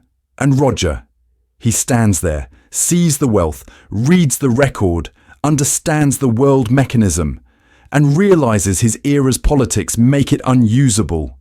Too early, wrong cast, wrong audience. You either laugh or you break. So what happens when Luffy, who embodies that ancient ideal, finally stands in the same spot and has the option Roger never did? Roger didn't laugh because the treasure was a gag. He laughed because he realized the punchline was time itself, and he had shown up to the comedy show 3 hours early. Here's the thing. Joy Boy did everything right in the traditional foreshadowing sense. Ancient weapons, poneglyph network, a literal record of the void century, a system that, when fully activated, would topple the world government and drag the world into a new era. That's not a vague philosophy. That is a planned, engineered mechanism. But Joy Boy misjudged the era. He wrote a script for an audience that wouldn't exist for centuries. So Roger gets to Laugh Tale, runs the whole tape, and realizes he's in the exact same category of failure. He has the will. He has the crew. He has the information. Whitebeard confirms later that the One Piece is a great treasure, not a metaphor. So Roger's not laughing at empty chests. He's laughing because if he pulls the trigger now, in a world with Marineford-level politics and Eney's lobby-level propaganda, the chain reaction would be catastrophic. Wrong tech, wrong alliances, wrong consciousness. You don't detonate a global liberation device in a world that still treats Skypiea's sky people and Sabaodi's slaves as acceptable background noise. I need you to sit with that. Roger's not just early, he's dangerously early.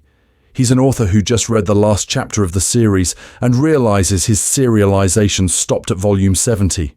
And this is where Inherited will stop being a slogan and turns into the actual joke. The only way Joy Boy's plan works is if multiple generations of idiots with dreams who will never meet all keep pushing in the same direction without any rational hope of personal payoff. The ancient kingdom builds the system. Joy Boy fails, but leaves an apology at Fishman Island. Odin reads the script, burns for it, and still dies too soon. Roger reaches the stage, bows out, and bets on the ones who will carry our will. That's not romance. That's a multi-century trust fall. This is not a sin. This is not bad writing. This is, in fact, the most deranged form of pre-writing you can imagine. And the joke is absolutely on the world government. They've spent 800 years censoring history, hunting poneglyphs, building weapons, terrified of a punchline that literally cannot land until the right era. Imagine boarding up every theatre in the world because you're scared of a stand-up routine that only works when the crowd has read the whole script. This is fine. This is normal empire behaviour. So Roger stands there and just cracks. Awe at the ancient kingdom's design. Frustration that he's too early. Joy at the audacity of trusting that somewhere down the line, a rubber idiot who embodies Nika's freedom, who has been unconsciously stress-testing this system at Alabasta, Skypiea, Eney's lobby, Sabaody, will finally arrive on schedule. Listen to me. Roger's laugh is the sound of someone realizing the story is bigger than him and deciding to become foreshadowing on purpose. Which raises the real question. If Roger is the intentional setup, what does it actually look like when the payoff era finally arrives? So here's the thing. Roger figures out he's the setup, not the punchline. Luffy. Luffy is the first person in the story who actually has a shot at delivering the joke to the entire planet. We need to draw a hard line between these three. Joy Boy has the dream, but not the conditions. Roger has the map, but not the timing. Luffy has both. Same core fantasy of freedom, same instinct to sail to the edge of the world. But he's born into an era where the world government is visibly cracking. The Revolutionary Army is active, and news can bounce around the globe in a day. That's not background flavor. That's the ancient kingdom's missing ingredient. A world networked enough that a single event can hit everyone at once. Joy Boy leaves an apology on a rock because he literally cannot finish the plan. Roger stands on Laughtail and goes, "We were too early." Luffy is the first Joy Boy candidate whose era is actually synchronized with the Void Century's endgame. And then Oda just rips the mask off with Gear 5. Luffy's fruit is not rubber, haha, funny. It's the Hito Hito no Mi model, Nika. His body is an outlawed concept. The world government didn't just ban a power. They tried to erase the very idea that joy and freedom could be a global organizing principle. So of course the author makes the protagonist's biology a war crime. That's not subtle foreshadowing. That is pre-writing so blatant, it's almost rude. Listen to me. This is why the Nika reveal hits harder when you rewatch the series. Every time Luffy turns a battlefield into a playground, every time he weaponizes laughter against despair, he's reintroducing a forbidden word into the world's vocabulary.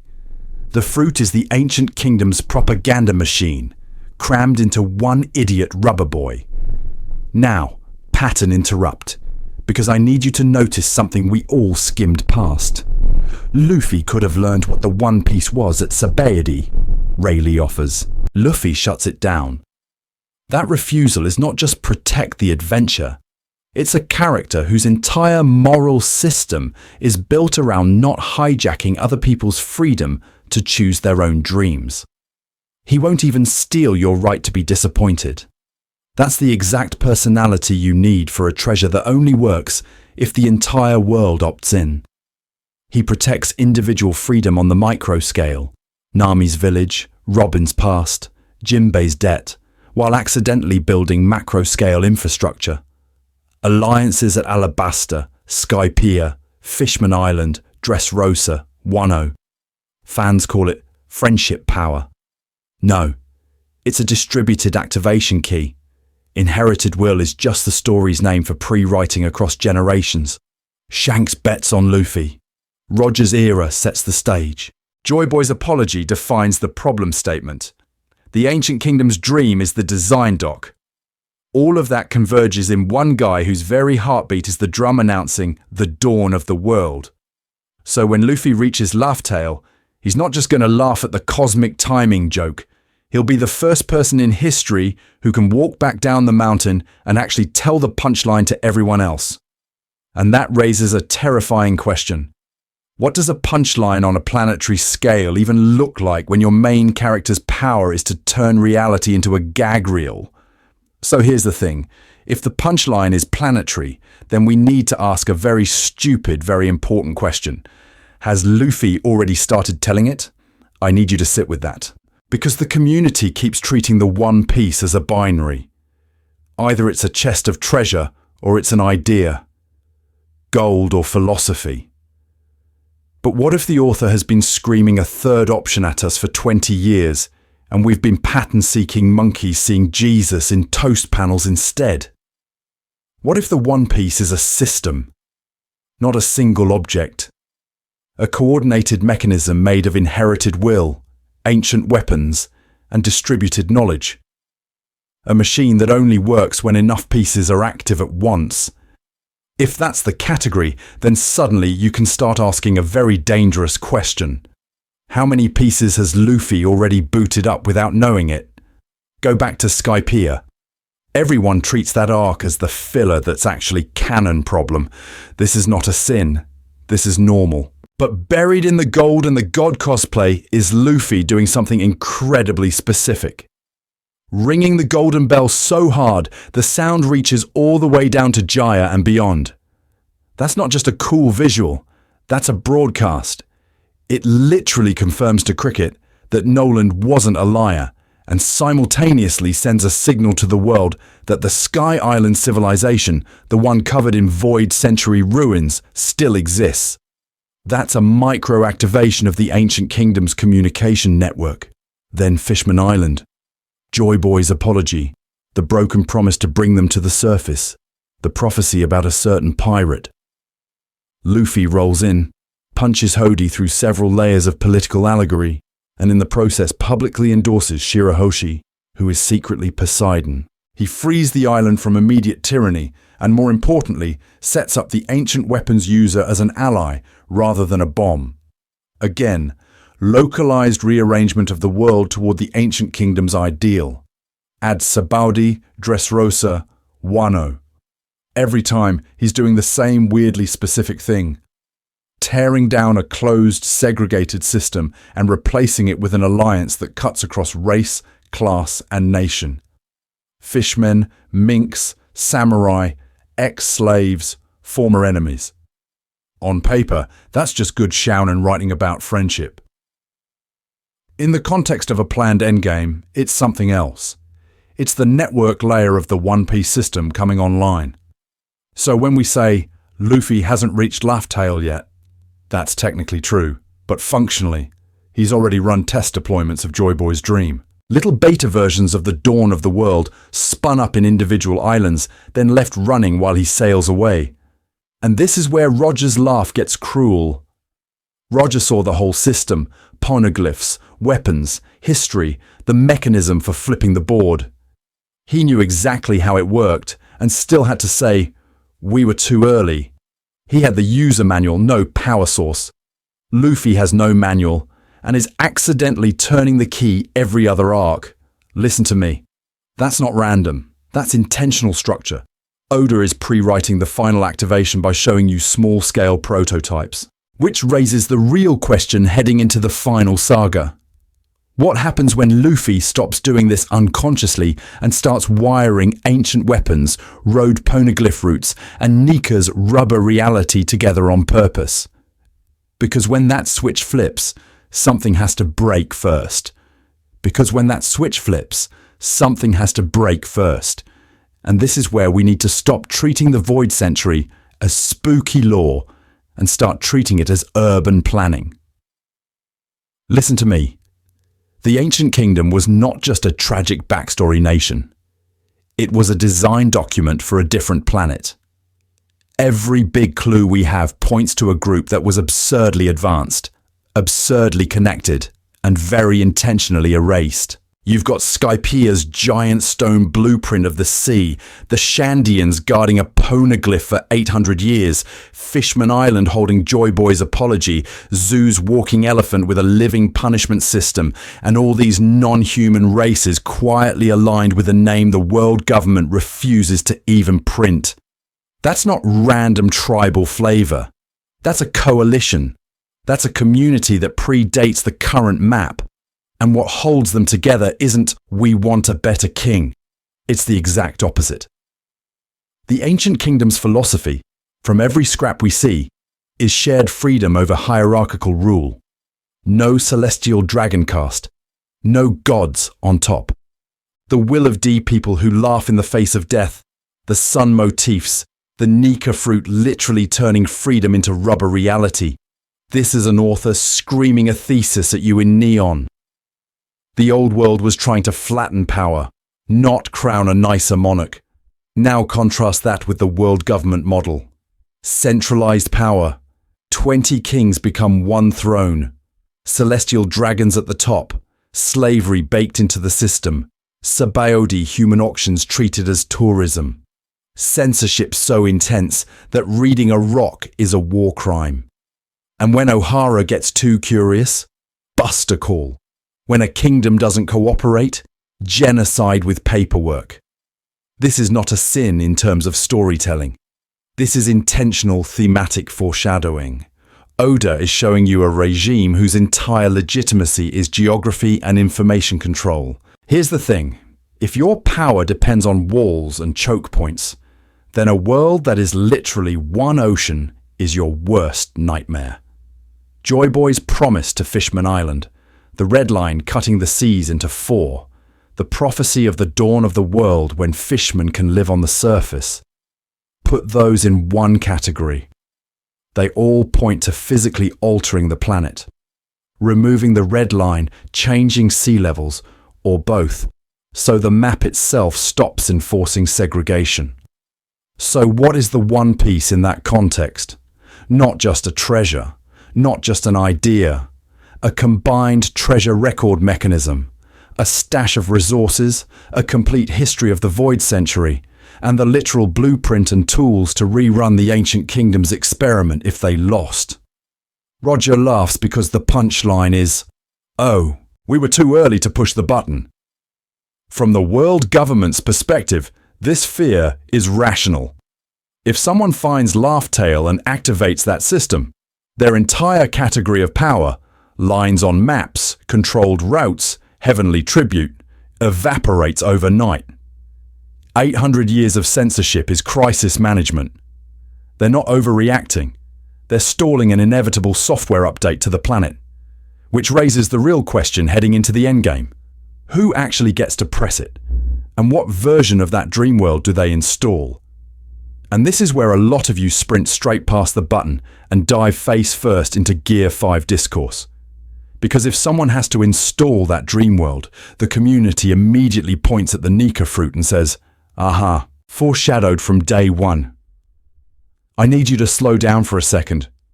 Let's actually separate what was pre-written, what was foreshadowing, and what was retrofitting in the Nika reveal, because this is where people start seeing Jesus in toast every time Luffy smiles. Start with the obvious hints fans love to post in side-by-side panels. Luffy's constant smiling, his rubber body bending cartoon logic to the point of Looney Tunes physics, the drum-like heartbeat SFX in key moments, the sun motifs baked into the Straw Hat flag, the Thousand Sunny, the Sun Pirates, the literal sun tattoo on Nami's shoulder covering the slave brand.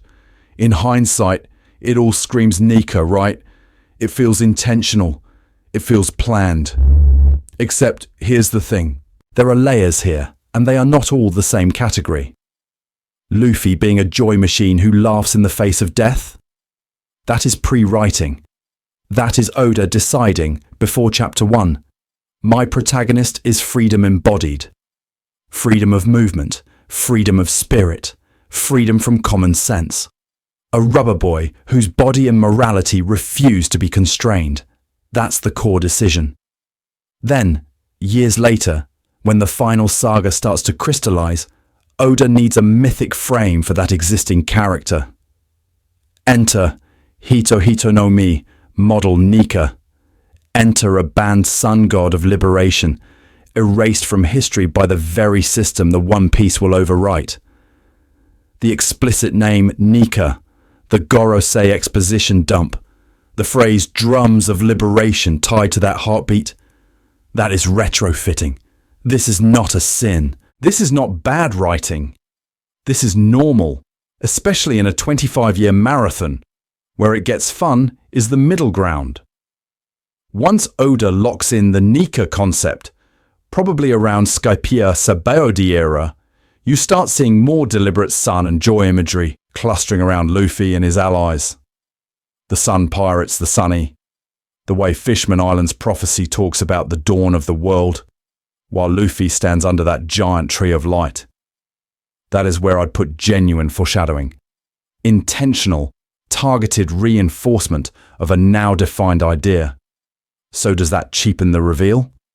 No, because the emotional truth has never moved. From East Blue onward, the story has treated Luffy as an outlawed concept in human form. The world government tries to erase the will of D, crush pirate dreams, censor history. Luffy shows up and laughs anyway. Gear 5 does not invent that. It literalizes it. And once you plug that into the One Piece itself, the theory almost writes itself. If the treasure is a system or mechanism meant to create a world where that kind of ungovernable joy is structurally possible, then of course the person who presses the button has to be that principal walking around. You do not hand the world's freedom software to a guy whose heart doesn't already beat in that rhythm. Which raises a nastier question. What happens if someone who is not Nika tries to use it? What happens if someone who is not Nika tries to use it? To answer that, we need to go back to the places where the it was prototyped in miniature. Because Oda didn't hide the blueprint on Laughtail.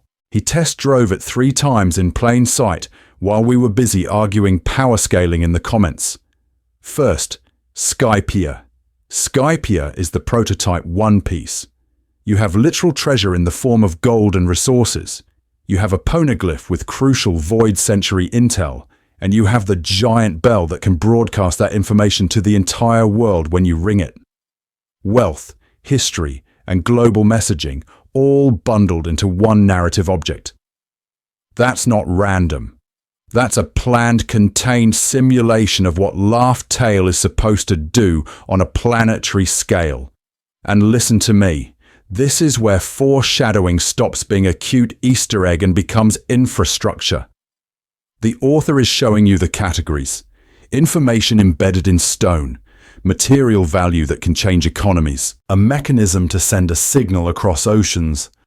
When Roger hears that bell in the past, and when Luffy rings it in the present, you're watching 2 generations run a smaller version of the final program without even realizing they're beta testers. Second pillar, Fishman Island. If Skypiea is the prototype, Fishman Island is the promise. Joy Boy's apology on the poneglyph, the Noah Ark sitting there as a dormant supership, Shirahoshi as Poseidon, and a prophecy that one day the island will move to the surface. That whole arc is one giant flashing delayed world-scale plan sign. The plan exists, the tools exist, the timing does not. Which is exactly why Roger laughed at being too early. He literally saw the OS, but the world hadn't finished installing the drivers. Here's the thing. Fishman Island bakes in the idea that the One Piece's function is not instantaneous. It's scheduled. It requires a specific era, a specific generation, and a specific user who can coordinate weapons, ships, and oppressed peoples into a single migration. You can feel the community of future allies being pre-written into the map. Third pillar, Wano. Wano is the lock. Road poneglyphs that gatekeep Laughtail's coordinates. Odin's journal as a meta-spoiler document. And a country whose entire foreign policy is, no, you may not access the endgame. Wano turns access itself into a resource. You don't just need the truth or the hardware. You need permission. You need routes. You need allies. You need the right will. Put those 3 together and you get the One Piece's main functions laid bare. Information, poneglyphs, journals, history. Infrastructure, ancient weapons, Noah, bells, ships. Access, road poneglyphs, isolated nations, inherited alliances. Skypiea, Fishman Island, Wano. Prototype, promise, lock. And I need you to see how dense the intentional setup is here. These are the arcs where Oda's pre-writing is basically screaming. Not vague, maybe this will matter later energy, but concrete, system-level foreshadowing of what Roger saw and why he broke down laughing. Because if these are the test runs, what does the fully activated version on Laughtail actually do to the world map? Or better question, what happens if someone gets there first and tries to run that code without Nika's operating system? So when I say, what happens if someone gets there first and runs the code without Nika's operating system? I need you to hear the subtext. The story already showed us. Joy Boy tried. Roger tried. The program booted. The world blue-screened. Here's the thing. In long-form storytelling, this is not a sin. This is not bad planning. This is the point. You almost always need failed attempts before the final success so the payoff feels earned. In structural terms, Joy Boy and Roger are draft 1 and draft 2 of a world revolution that only Luffy's era can actually compile without crashing reality. Joy Boy's constraints are brutal. He's operating in the immediate aftermath of the Void Century War, when the ancient kingdom has just lost and the New World government is still covered in metaphorical blood. The world is traumatized, the borders between nations are raw, and the ancient weapons are not legendary deterrents yet. They're fresh weapons of mass destruction everyone still remembers being used. If Joy Boy flips the switch then, that's not liberation. That's round two.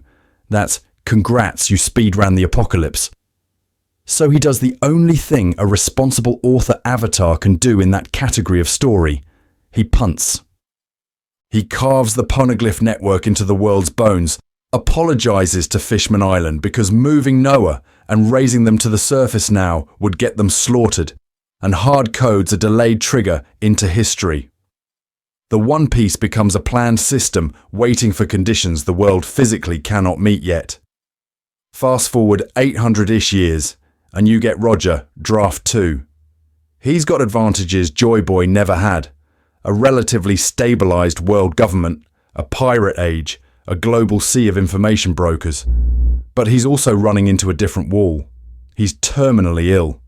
There is no global broadcast infrastructure. O'Hara hasn't forced the Void Century into public consciousness. Eni's lobby hasn't exposed the judiciary as a sham. The Revolutionary Army is still in its guy in a hoodie in a bar phase. The world is complacent. So Roger reaches Laugh-Tale, reads the punchline, and realizes the same thing Joy Boy did. They are too early, not too weak, too early. Both of them independently conclude that the One Piece is not a toy for any strong-willed pirate who stumbles in. It's a mechanism designed for a very specific future context. The timing is part of the lock, and that's why he laughs. He's not giggling because the treasure is a prank. He's laughing at the cosmic absurdity that the universe requires multiple lifetimes of noble failure so that one rubber idiot in a straw hat with a literal freedom fruit and a world primed by O'Hara, Eni's lobby, Marineford and the Revolution can finally be born into the right save file. Listen to me. That laugh is the sound of a man realizing he's a necessary rough draft in someone else's completed story. Which raises the real foreshadowing problem we need to solve next. If the timing is the lock, what exactly is the key Luffy's era finally has that no one else did? So now flip the camera. We've been hanging out in Roger's head, vibing with the cosmic dad joke of being too early. But what happens if you watch that same scene from the VIP box in Marie-Joie? Suddenly that laugh stops being whimsical and turns into a jump scare. Because the Gorosei and Imu are not clueless Reddit theorists. They are not pattern-seeking monkeys seeing Jesus in toast. They are the people who actually read the Void Century spoilers. They know, at least in broad strokes, what the ancient kingdom wanted, what Joy Boy tried, and what the One Piece is meant to trigger. And they have spent 800 years doing extremely intentional counter-writing to prevent that ending from ever publishing. Here's the thing. You don't erase an entire god from history because you're chill about the future. The Nika fruit is not just some quirky rubber power. It's the embodiment of a category of freedom that directly undermines their whole storytelling project. So they scrub Nika from the record. They distort the idea of D. They make sure the only accepted narrative is the world government brought peace. That's not random cruelty. That is an author doing aggressive continuity edits, and the actions are the foreshadowing. O'Hara gets obliterated the second they get too close to the Void Century. Why? Because the scholars are reconstructing the original script. The Buster call on Robin's home is not punishment. It's a hard reset on a save file that's nearing the final dungeon. Then you stack on top of that the attempted erasures of Luffy, Lobby, Marineford, Sabaody, Eni's lobby's flag getting shot down. Every time he stands up and says, "I'm free," they answer with, "No, you're not. We edited that scene out centuries ago." Pattern interrupt. Think about the national treasure of Marie-Joie. The series treats it with this absurd hush-hush wait, right? Doflamingo hints at it. Imu sits on a creepy flower throne, and suddenly you realize these people are hoarding a physical spoiler. Something so directly tied to the One Piece, to the ancient weapons, to the original world system, that its mere existence is a problem. You don't guard a treasure that hard unless it invalidates your whole genre. From that vantage point, Roger is not a fun pirate dad. He is horror. Imagine being the Gorosei, watching a man who saw Laughtale, saw Joy Boy's failure, saw the full punchline, and then said, "Cool, I'm going to start a global pirate era that guarantees someone eventually has the right timing to finish this." I need you to understand how deranged that looks from their side. That laugh is the sound of a doomsday clock starting. So when we hit the final saga, and suddenly bounties spike, SSG gets deployed, Seraphim and new weapons roll out, and Imu starts talking great cleansing. That's not random escalation. That is panic. For 8 centuries the problem was, what if the era ever becomes compatible with the One Piece? Now, with Luffy's Nika awakening and the world primed by Ohara's legacy, that timing problem has flipped. The era is correct. They are out of time. We need to see this as the dark mirror of Roger's joke. What is hilarious and awe-inspiring to him, a world finally ready to hear the punchline, is a nightmare to people whose entire power structure depends on the setup dangling forever. For Roger, the One Piece is a promise finally cashable. For Imu, it's a check that will bounce their whole civilization. Which means the next question is brutal. If the world government has been pre-writing a cover-up for centuries, what exactly is the original script they're so terrified you might read? And here's where our problem starts. If the world government is terrified of you reading the original script, the fandom is out here hallucinating entire chapters in the static. We are pattern-seeking monkeys. We are the ape staring at a piece of burnt bread going, "Is that Jesus?" And then posting a 40-tweet thread about it. Listen to me. This is not a moral failing. This is not a sin. This is how your brain is wired. Your brain's whole job is to connect dots, even when the author didn't put any dots there. That's fun. That's literally the joy of serialized storytelling. The problem is when we start treating every coincidence as proof of 20-year foreshadowing. And then we hand that to the community as if it's a court-certified document of Oda's genius. You've seen the posts. Oda planned Nika from Chapter 3. Look at this random sundoodle on a cover page. Or, every time anyone said smile, it was secretly a double meaning about smile fruits and joy god mythology. Really? Every single smile? Every background circle? At some point, we're not reading One Piece anymore. We're reading a Magic Eye poster and congratulating ourselves for seeing a battleship. Here's the thing. Once you know the Nika reveal or Joy Boy's apology, you cannot unknow it. Confirmation bias kicks in. You go back through the series and you start scanning for anything that looks vaguely sun-shaped, vaguely joyful, vaguely dawn of the world. You collect all the hits. You quietly ignore the thousands of panels that don't fit. Then you present the curated highlight reel as evidence of intentional planning and pat yourself on the back for solving Oda's 5D chess. That's not analysis. That's a scavenger hunt you rigged after peeking at the answer key. And here's the really ironic part. This actually disrespects Oda's real craft. When you insist everything was locked in from day one, you erase the skill of retrofitting and pre-writing. You erase the work of an author who keeps meticulous notes, then adapts, elevates, and reuses his own material over time. Turning a generic mantra in Skypiea into formal haki. That's retrofitting done by a professional. Reframing Kinemon's dragon gag into Wano trauma. That's a writer doing surgery on his own past chapters, saying, no, he secretly planned every sundoodle to be Nika, is basically saying, Oda doesn't grow, he just time-traveled. It flattens the difference between intentional foreshadowing, clever retrofitting, and pure coincidence into one messy category called he's a god. We need to stop doing that. We need to keep the pattern-seeking monkey, but put it on a leash. So here's what I need you to do. Use the framework we've built. Foreshadowing, retrofitting, pre-writing. Still hunt for patterns. Still go, oh, that panel hits different now, because this is normal. This is fine.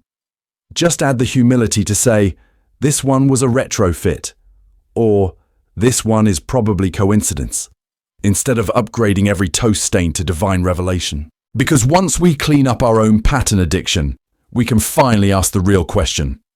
Which of Oda's patterns around Laugh Tale and the One Piece actually had to be there from the start? And which ones did he cleverly bolt on later? And here's where over-crediting he planned everything from chapter 1 quietly ruins our brains. When you convince yourself Oda is an omniscient god author, every wobble suddenly feels apocalyptic. A power system detail shifts, betrayal.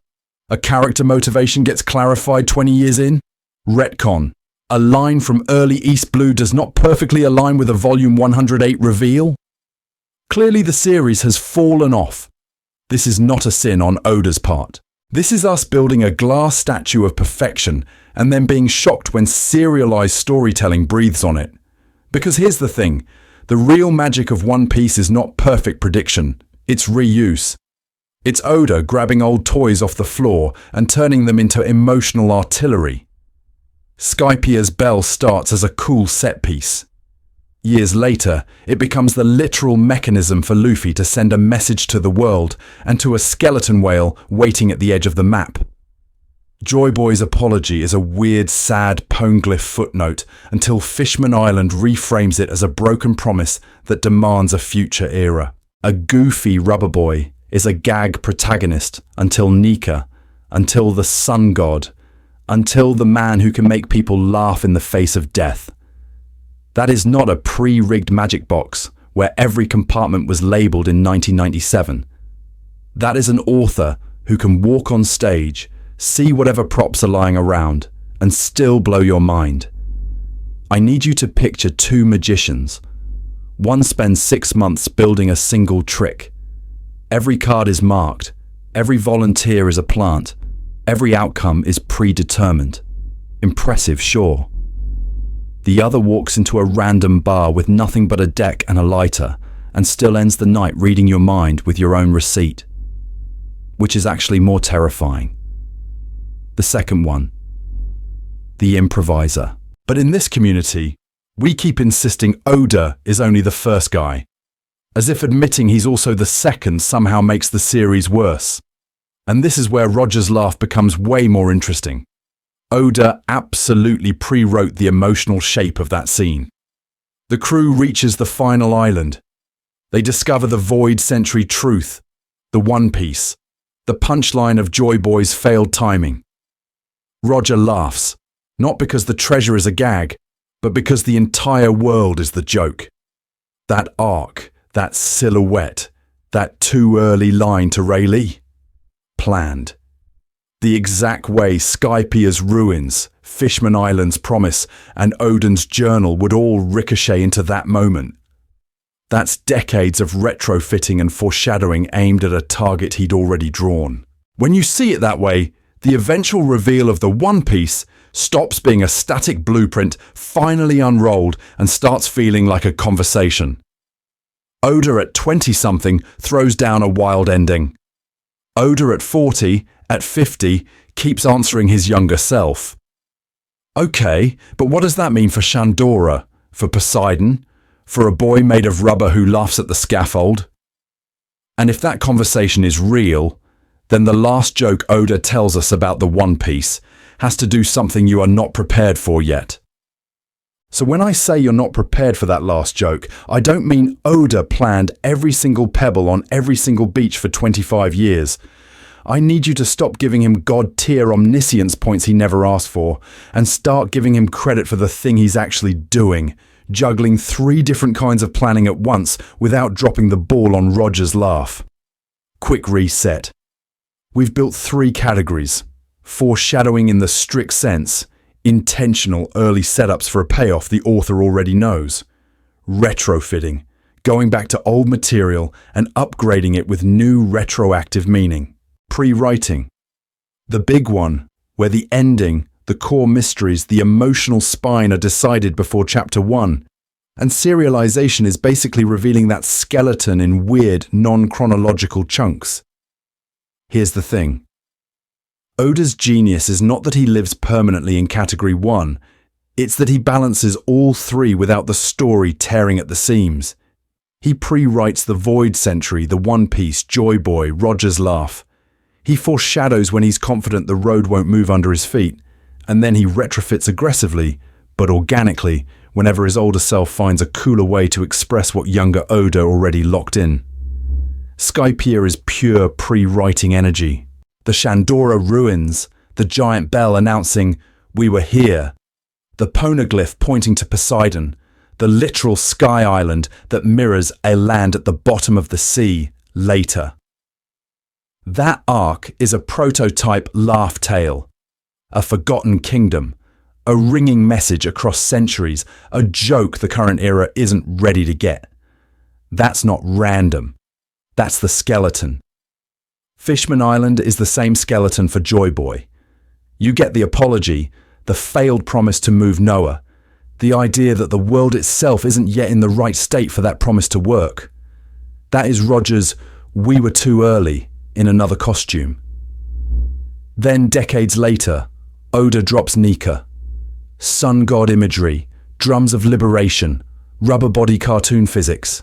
That's a retrofit. But a retrofit welded onto pre-written themes.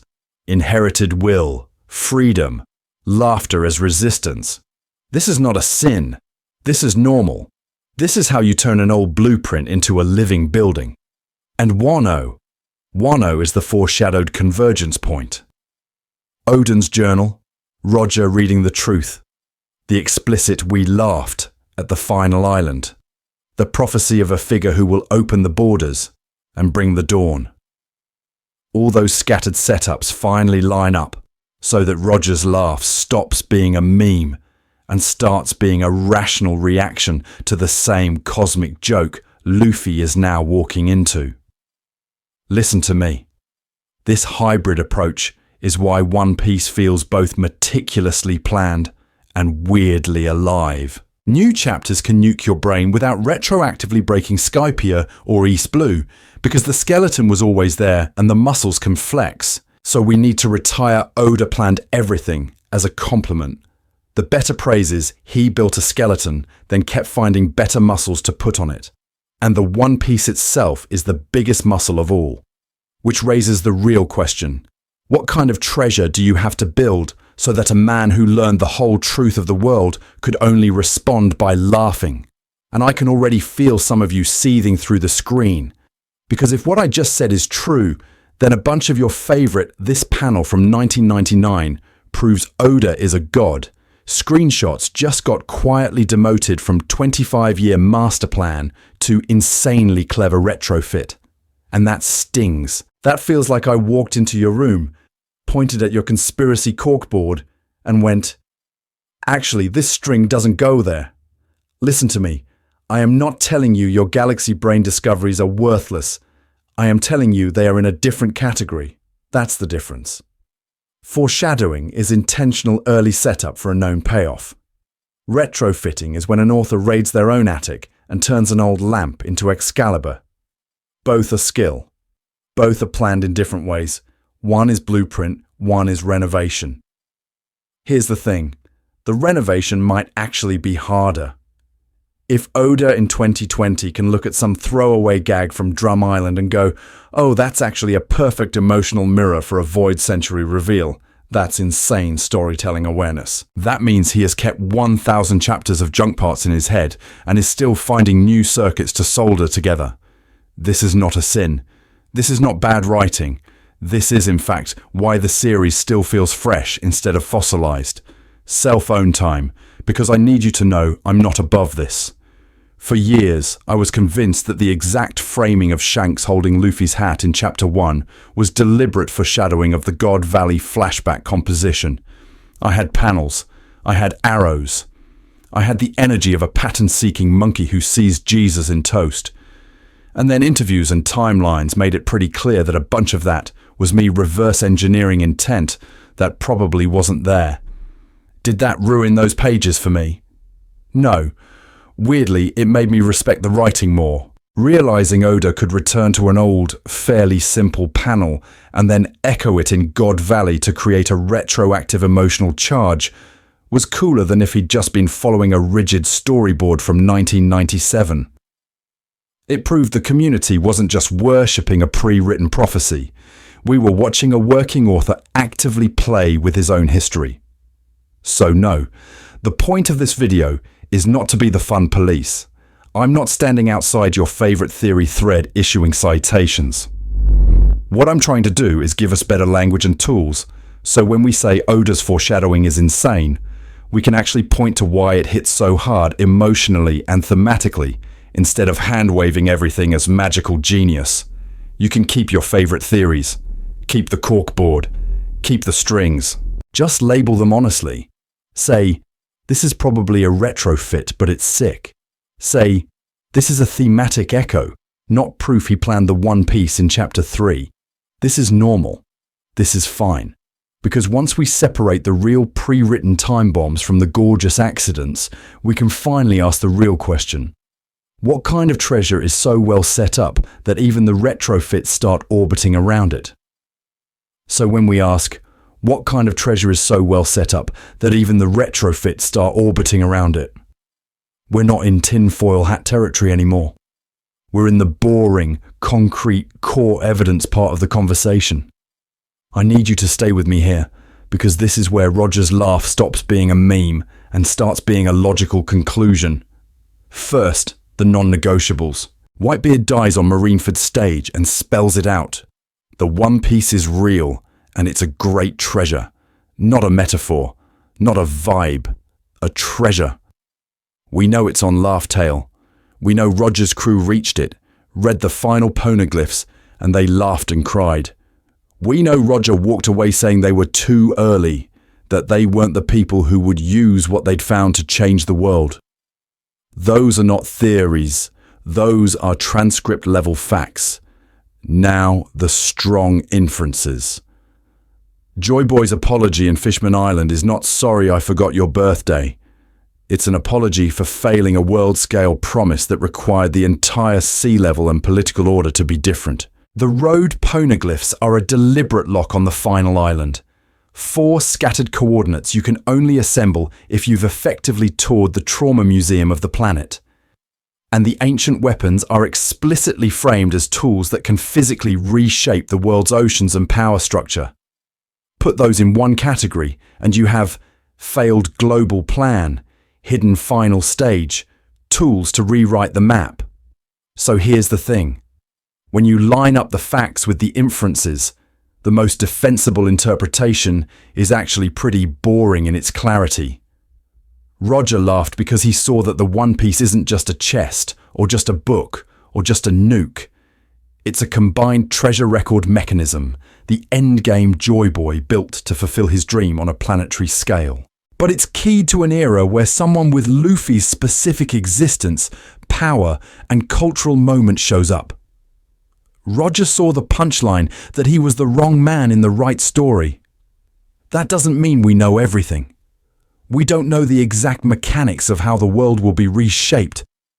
We don't know the precise contents of the treasure. How much is gold? How much is history? How much is a literal switch on an ancient weapon? We definitely don't know the literal wording of the joke that made the crew collapse. Any panel that pretends otherwise is you and me being pattern-seeking monkeys seeing Jesus in toast. This is not a sin. This is normal, but it's enough. We don't need the schematics to understand the emotional truth of that scene.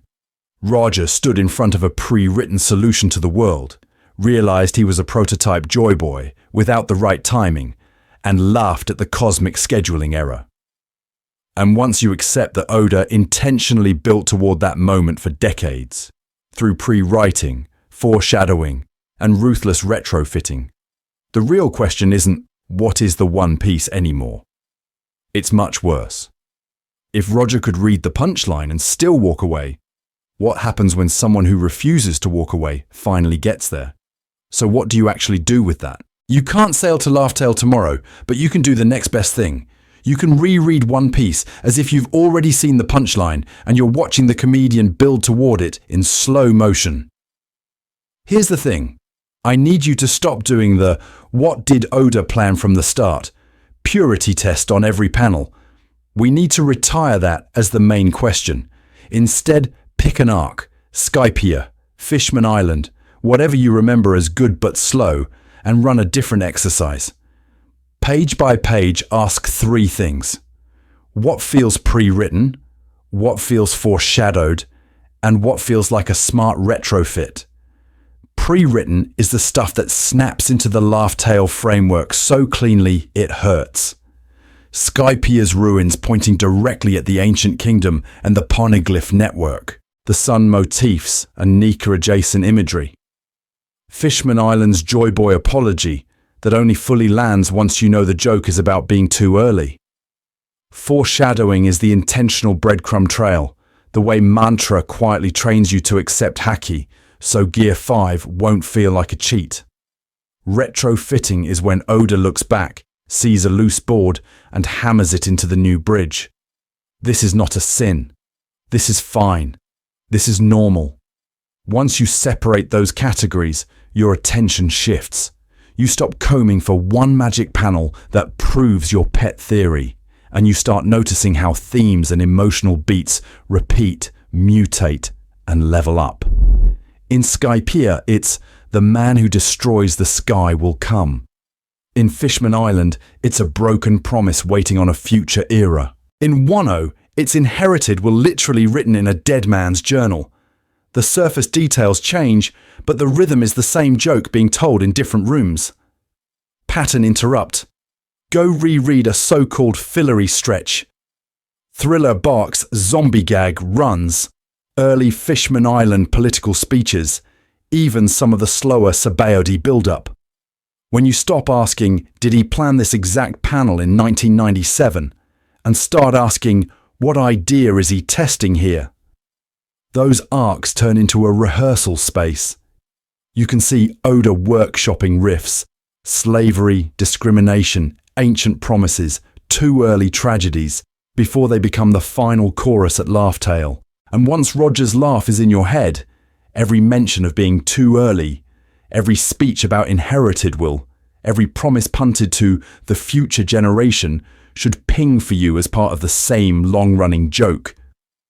Whitebeard screaming about that day, the world will be turned upside down.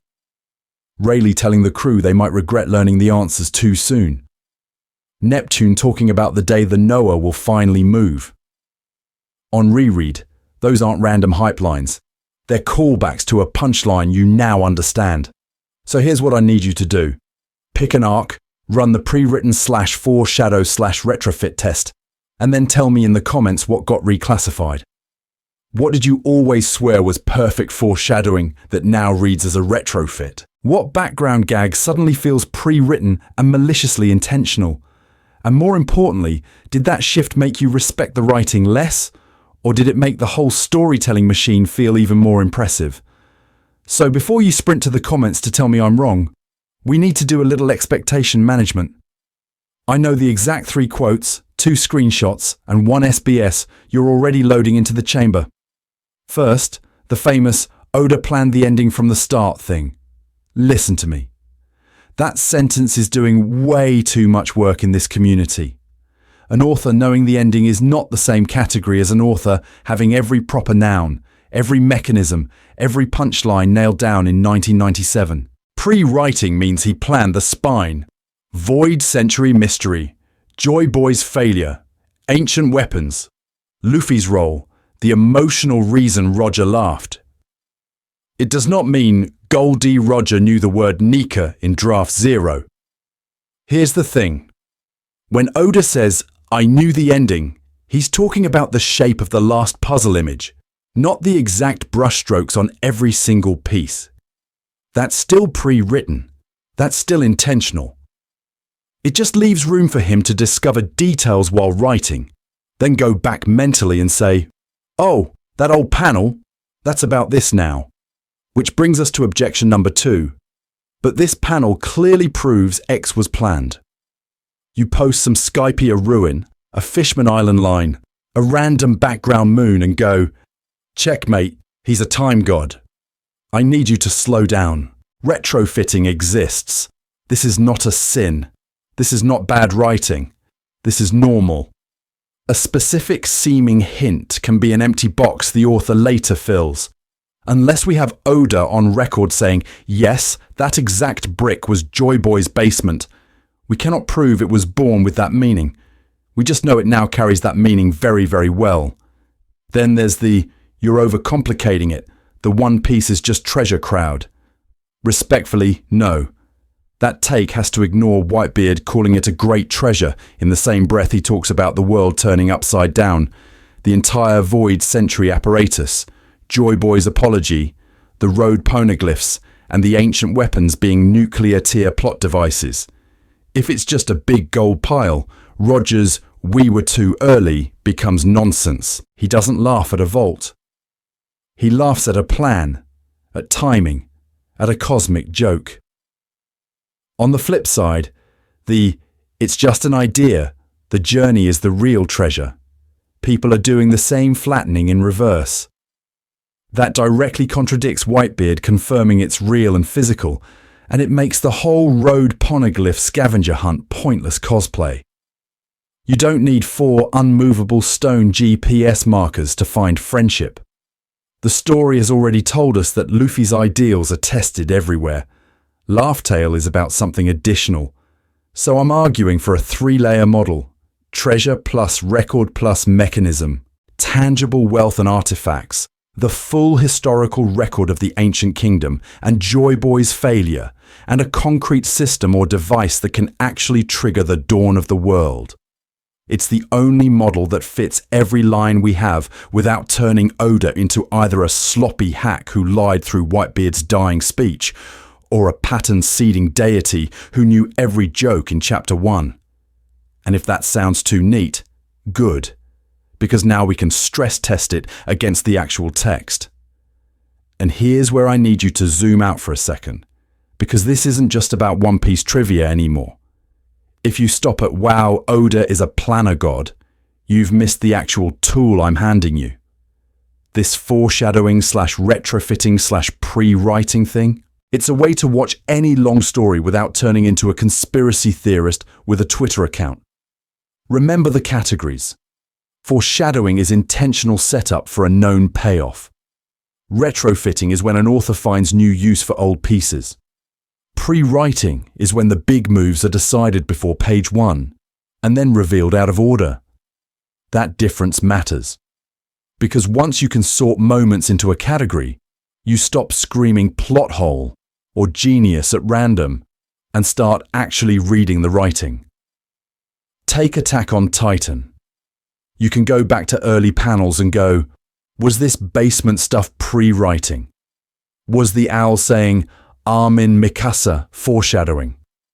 Or did Isayama retrofit certain world-building details once he locked the ending? You don't have to worship every coincidence as 4D chess. You can say, this specific twist was clearly planned. This other thing feels like a retrofit patching a problem. This is not a sin. This is normal in serialized storytelling. Same with Game of Thrones. Book Daenerys visions? Probably pre-writing.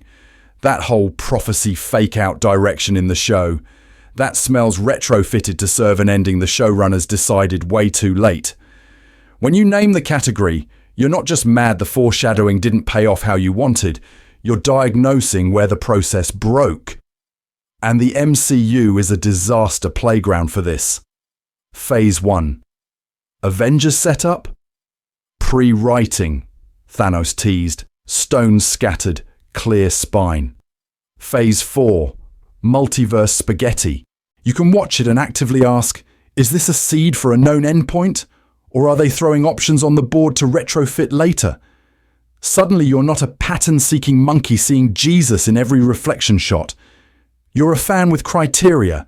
Here's the thing. This actually makes you a better, less annoying fan. You can still get hyped when a panel from 10 years ago pays off. You should. That joy is real. But you're also less likely to accuse an author of lying because their plans changed, or to harass them for not living up to your headcanon of omnipotent planning. You understand that some things were always planned, some things got recontextualized, and some things just happened. This is fine. Now, pattern interrupt. Roger's laugh is your model for this. He reaches laugh tail, sees the full pre-written joke of the world, and realizes he was too early. The story of the world itself was a draft. Joy Boy's plan, the ancient kingdom, the void century, all this dawn of the world stuff. It's a version that failed and is getting reworked through inherited will. Once you see that, his laugh isn't dismissive. It's a man appreciating how absurd the process of storytelling history actually is. And I need you to carry that into your next binge watch or reread. Consciously ask, is this foreshadowing? Is this retrofit? Or is this pre-written backbone finally showing through? Notice how much more forgiving you get when you remember there's a human at the keyboard, not a puzzle box AI. Because once you can do that here, we need to stress test it on the actual One Piece endgame scenes themselves. So before we dive into the big endgame scenes, I need you to have the whole argument loaded in RAM. We've been building this thing brick by brick. This is the part where we stand back and see the building. Rapid fire, no copium, no pattern-seeking monkey who sees Jesus in toast. Nonsense. Here's the thing. In this framework, the One Piece is three things at once. First, it's a physical treasure from the ancient kingdom. A real great treasure, in the Whitebeard sense that you can sail to, touch, and steal. Second, it's a complete, curated record of the true history. Void Century, Ancient Weapons, Will of D. The whole tutorial the world government has been speed-running past for 800 years. Third, it's a mechanism, a literal system designed to reshape the seas into one unified freer ocean once the right person hits execute. Not a metaphor, a machine plus an idea plus receipts. So why did Roger laugh? Not because the One Piece was a prank chest full of rubber chickens.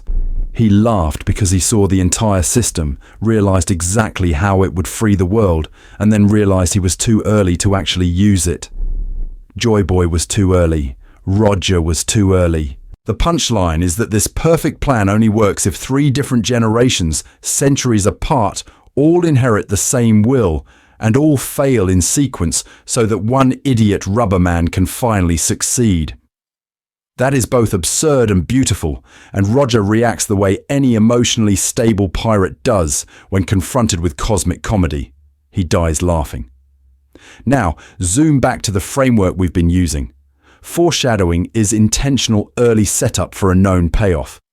Retrofitting is smart, intentional reuse of old material to support a new decision. Pre-writing is when the author already knows the decision and is just revealing pieces out of order. Oda is not picking one category.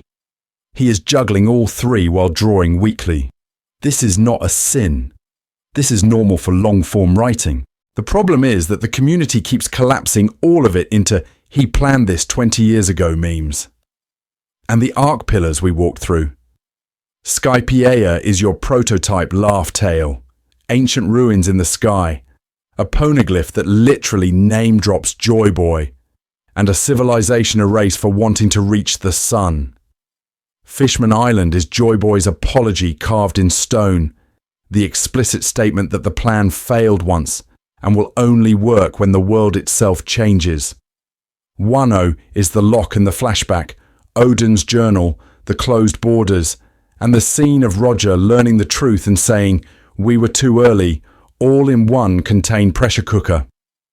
So when we argue about whether this theory is correct, we're missing the point.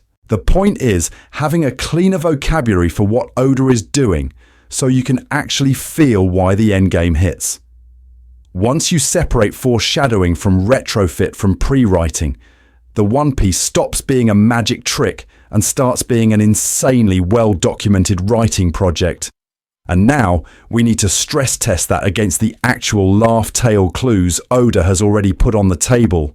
So if all of that is true, if Oda has been pre-writing this endgame for decades, then the final saga isn't just more content, it's a live experiment.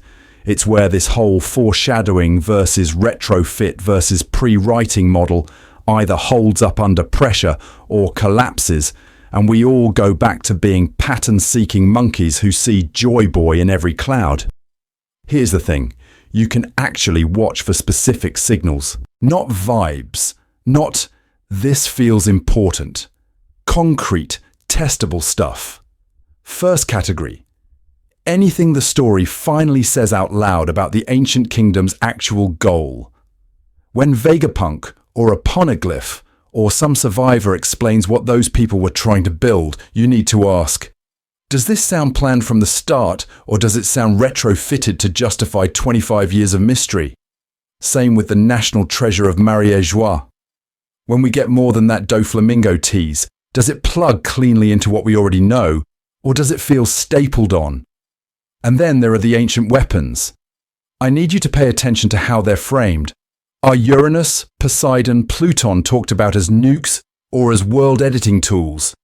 Are they keyed to destruction or reconstruction? If the weapons are explicitly about reshaping seas, moving islands, changing the very layout of the globe, that leans hard into the One Piece as a planetary mechanism interpretation, not just big cannon go boom. That's the author tipping his hand about what the ancient kingdom was actually doing. Second category, Luffy's Nika powers. We already know Gear 5 breaks the panel borders and turns reality into rubber, but we need to watch whether that starts affecting the world's physical structure in a consistent, rule-based way. Does Luffy accidentally bend entire islands, distort gravity fields, make the sea itself behave in a new pattern? Does Oda start drawing the environment warping around him in ways that rhyme with Skypiea's ruins, Fishman Island's promised migration, or the Red Line itself? If Nika is a key in a lock, the lock has to be the world. Third category, timing language. Every time someone says too early, the promised day, the dawn of the world, I want alarms going off in your head. Roger telling Rayleigh they were too early. Joy Boy's apology that only makes sense when the world's conditions change. Whitebeard promising a coming war for the great treasure. That's all timing foreshadowing. If the final saga keeps hammering that vocabulary, it supports the idea that the punchline Roger laughed at was fundamentally a scheduling joke. And then there's Laugh Tale itself. When we finally see the island and the One Piece, does it naturally confirm the three-layer model? Physical treasure, ideological blueprint, and literal world system? Or does it force us to admit some of those layers were more retrofit than pre-written? This is not a sin. This is normal. But it is the moment where our categories get graded. So here's my pitch. Don't just read the next 100 chapters as drip-fed hype. Treat them as a running test. We need to be co-analysts, not just fans on a content IV. Track these signals, argue about them, stress test them. Because if Oda passes this test, then the next question isn't what is the One Piece anymore. It's something way more uncomfortable. Which is a very nerdy way of saying, if you're still here, you're my kind of sicko. You have just spent over 2 hours listening to a stranger on the internet dissect a fictional pirate's laugh and a treasure we have not even seen on panel yet. This is not normal human behavior. This is not how well-adjusted adults spend an evening. And yet, this is fine. This is normal for us. Because if that sentence made you feel seen instead of attacked, congratulations. You have officially joined the tiny cult of people who care more about the wiring behind the story than the explosions in front of it. Here's the thing. Most fans stop at Oda is a genius. he planned this 20 years ago and call it a day. You did not. You sat through me arguing about the difference between foreshadowing and retrofitting and pre-writing, pulling out examples from Laboon to Fishman Island to Joy Boy's apology and going, yeah, no, run the tape again, I want to see the receipts. That means you're not just in the One Piece community. You're in the subcategory of people who want to know how the author built the magic trick. And now there's a problem.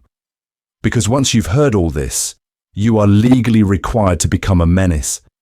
I need you to understand, you are now deputized.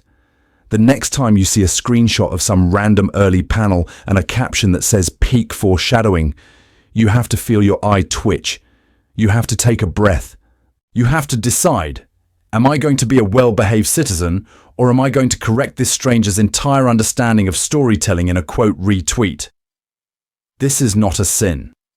Being the person who says, actually that's a retrofit, true foreshadowing needs intentional planning from the author, is a public service. We need you in the wild, gently bullying people into using better categories. You don't have to link this video. You can just drop pre-writing into a thread and see who flinches. If someone replies and goes, oh God, you saw that 2-hour essay too, that's how you know you found one of us. Listen to me. You are not just consuming content here, you are upgrading your operating system as a reader.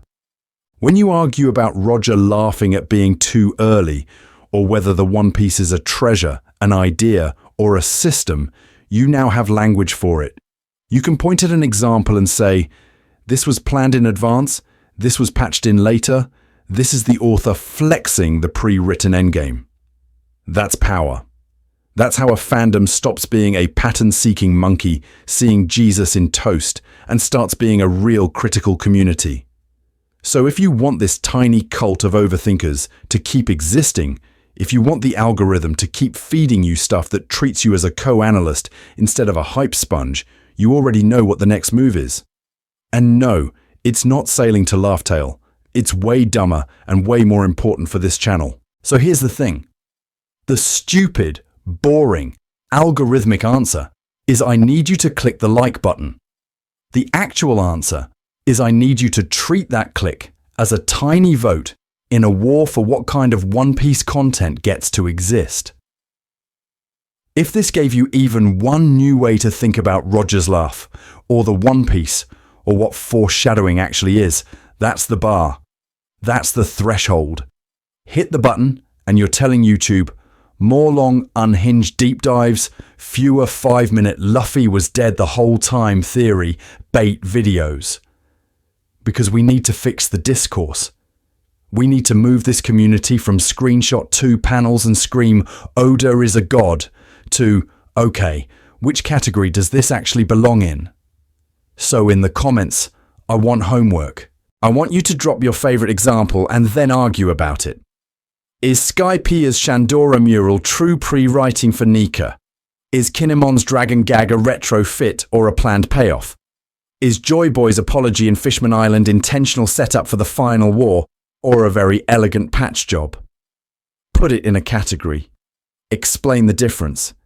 Correct each other politely, because this is not a sin. This is not a courtroom. This is a fandom trying to grow a brain. And listen to me. Do not just comment, the journey was the real treasure. We're not doing that. In fact, I need you to share this to that one friend who keeps saying that so they can stop being wrong in public. You know the one. The, actually, Roger laughed because friendship guy. Send this to them with no context. Let them find out that Whitebeard literally called it a great treasure, that the punchline is the entire world system, and then watch their soul leave their body in real time. If this framework worked for you, I'm not done tormenting us. I want to take this exact method and drill it into a single arc. A full Skypiea breakdown where we treat the ruins, the poneglyph, and Enel's moon trip as a planned laugh-tail dress rehearsal. Or a Fishman Island autopsy where Joy Boy's broken promise, Noah, and the dawn of the world prophecy get sorted into intentional foreshadowing versus retrofitting versus Oda was just too good at his job. Or we go completely feral and apply this to a different series and see which authors are actually planning and which are just very confident improvisers. So if you want that, say which arc or which series in the comments. Tell me where you want this pre-writing detective work pointed next. We started this because the fandom lost the plot. If this did its job, maybe next time Roger laughs, we'll actually get the joke. And if we do, it won't be because Oda descended from the heavens. It'll be because a bunch of pattern-seeking monkeys decided to stop seeing Jesus in toast and start seeing the actual writing on the page. All right, hit the buttons. Fix the discourse. I'll see you at the next island.